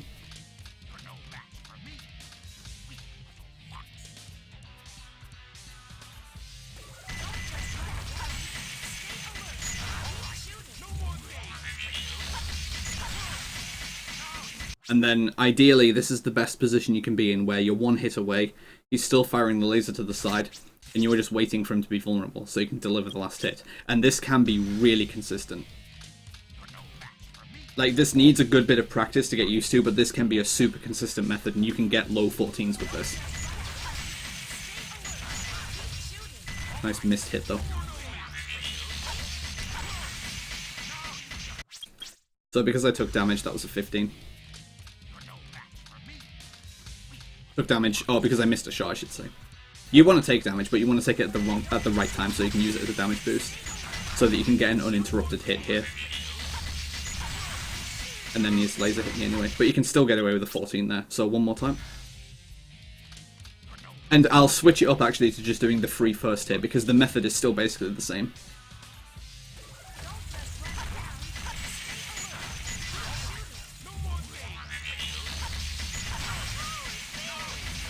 Like, this is just so consistent, and you will get like 14s, 15s with this pretty much every time, as long as you just don't miss these hits. Like, this is, again, it's partly because of how, for that part of the stage, for some reason, he just can't get into that area. You can actually do some pretty funny stuff with it. Like, I'm not going to, like, fight him this time, but you can, you know, dance with him, do a bit of a jig. Alright. Please, dude. Oh, man. Alright, get over here. Get over here. Alright.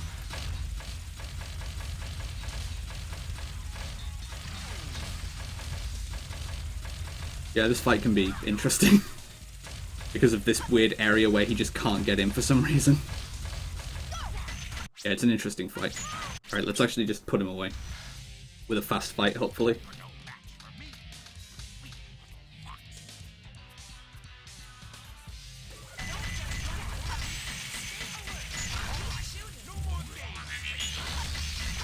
Oh, I missed. Missed again. 17, awful. I made so many mistakes.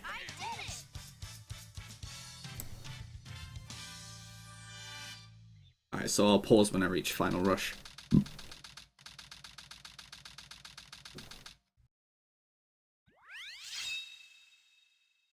When it lets me pause at 1.8. Ish. Alright. So, I mean, this is probably just going to be a final rush skip, but still. The run is, like, as far as analysis purposes, the run is basically over at this point. But there might be something I can just observe here. Alright, if you're going to go to the right like this, I'm not sure if you were trying to do the rail switch jump method. I'm not sure if you were going for the rail switch here, but if you were trying to rail switch to the right here, you do want to do it right after you get through this last ring. You can just be holding right and then tilt up. That looked like it was what you were doing, but it just didn't come out as a rail switch, so I'm not sure. But it just looks something like this.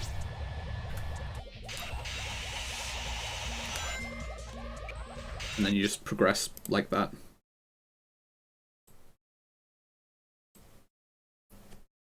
Oh, so you are deliberately just doing a jump so you have homing attack. I mean, that's fine. If you...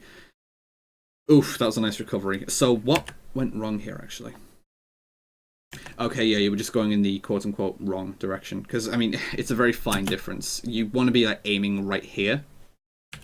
And you went more, like, in this direction. But you do want to be aiming for here, ideally. Yeah, so this was just too much right input and not enough up input, but it's a very near thing. Because as well, if you go straight into this pillar, this can fix you in place and it just drags you down. So if you go straight into this, this can kill you. So this spot is just really silly. Something like that. And then, yeah, and then that spot can kill you as well.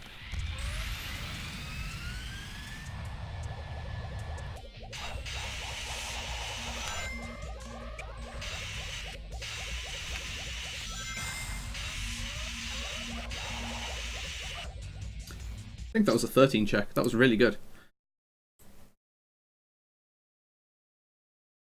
God, yeah, just... And...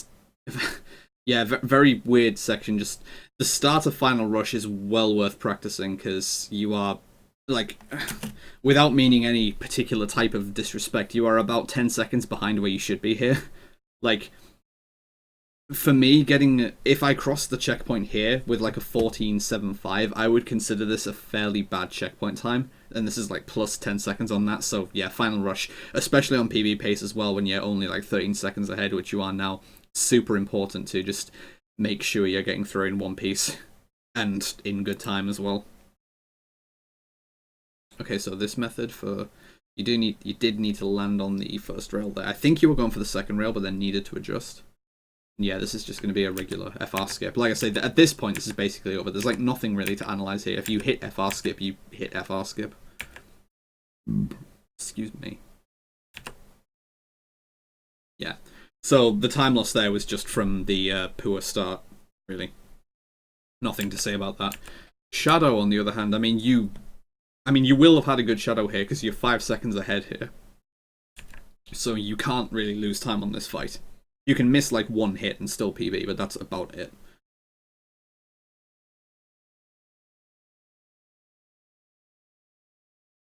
And yeah, these hits are really good. Yeah, you even made a good adjustment on that last hit there. That was actually quite good. Because for the other hits, you're like using this steady rhythm where you're just going attack, attack, attack, and attack, attack, attack. But then on this last hit, like you did the other rhythm that is possible to use, which is like 2 quick attacks followed by one that's more spaced out. And this does work, but it was an appropriate adjustment to make in this spot as well. So this was actually really nice. Under pressure as well, because like you needed to get this to keep the run going. So this was actually a really nice play. I like this a lot. The start of the fight, I would maybe recommend doing a bit differently. And this is actually a super easy fight to demonstrate, and it's a super easy fight to practice. Because if you just go into Dark Story on a finished file and go to the last scene, it starts you on the Sonic 2 fight, which, aside from the fact that you start on the opposite side and you don't have a bounce bracelet, it's pretty much the same fight. So you can practice this fight really easily. And typically what you want to do to start the fight is just start by running to the opposite side or jumping to the opposite side of the character. So in this fight, I just go up left. In the Shadow 2 fight, you can go up right. And the same thing as the Rouge fight, where you need to know when to start the inputs. You gain control in this fight at exactly like 6 on the clock. So if I just put my controller up to the microphone, you should hopefully be able to pick up the sound of me pressing A in time to the seconds. And on the 6, Shadow will jump here.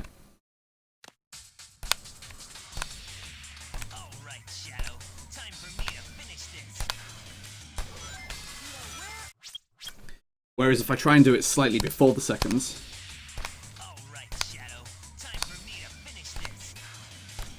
then Shadow doesn't jump. So as long as you make sure the timer reads 6 before you do the jump, then you will get the input off very quickly. You'll start the fight as soon as possible. And by moving to the opposite side of the character, it just makes the homing attack, in my opinion, more likely to connect. It does a couple of things to help accelerate the homing attack. It's a little difficult to explain, but it does help the homing attack land quicker and a bit more consistently. Because if you attack from like directly behind them and with not much height, you can get in situations like... I actually hit him there. If you've seen situations where the homing attack's just following them and it doesn't catch up with them, that's typically what causes it when you attack from just behind them and not with enough height. It can be weird though, like, I don't want to say it's random, but there are just weird things that control it, and these attempts, I'm getting attacks that are hitting them. There you go, there's an attack that's failing. So this can happen, and again, if you're a few seconds behind, then that's the last thing you want to happen. but you pretty much will not see that happen as long as you are like diagonally behind them and with a lot of height. You'll get that really consistently. Nice low bounce though, Sonic.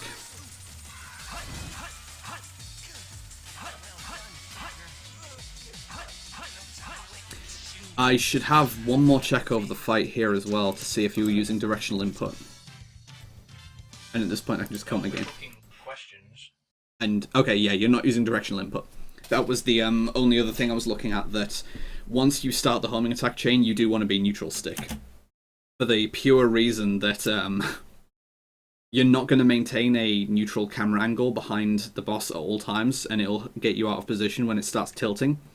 But because the game tries very hard as well to keep a boss on screen, then what typically happens is if the game judges at any point that you've gotten in front of a boss, it will just invert the camera around to keep them on screen. So it will flip to face backwards, and when you're holding up, you'll just start going backwards, and there are situations where that can get you killed. But yeah, that is pretty much the run, and that is the PB. That comes out as a 4011 RTA and a 2736 IGT. So a nice run. Obviously, the main areas for improvement, I am sure you already know what they are, namely losing like a minute on Egg Golem. The end game is like super comfy to run against, but hopefully there are some nice tips that you were able to get out of this. I hope this was helpful, and this was a fun one to look over, so thank you for volunteering this. And of course, Kinky is raiding me right as I'm ending the stream. Kinky, I just finished with an analysis. I'm sorry, I'm about to be ending the stream. But yeah, I will be highlighting this and putting it on, well, if you're okay with it, exporting it to YouTube, but I will be highlighting it either way, so that you can refer back to it, and then anyone else can also learn from it as well.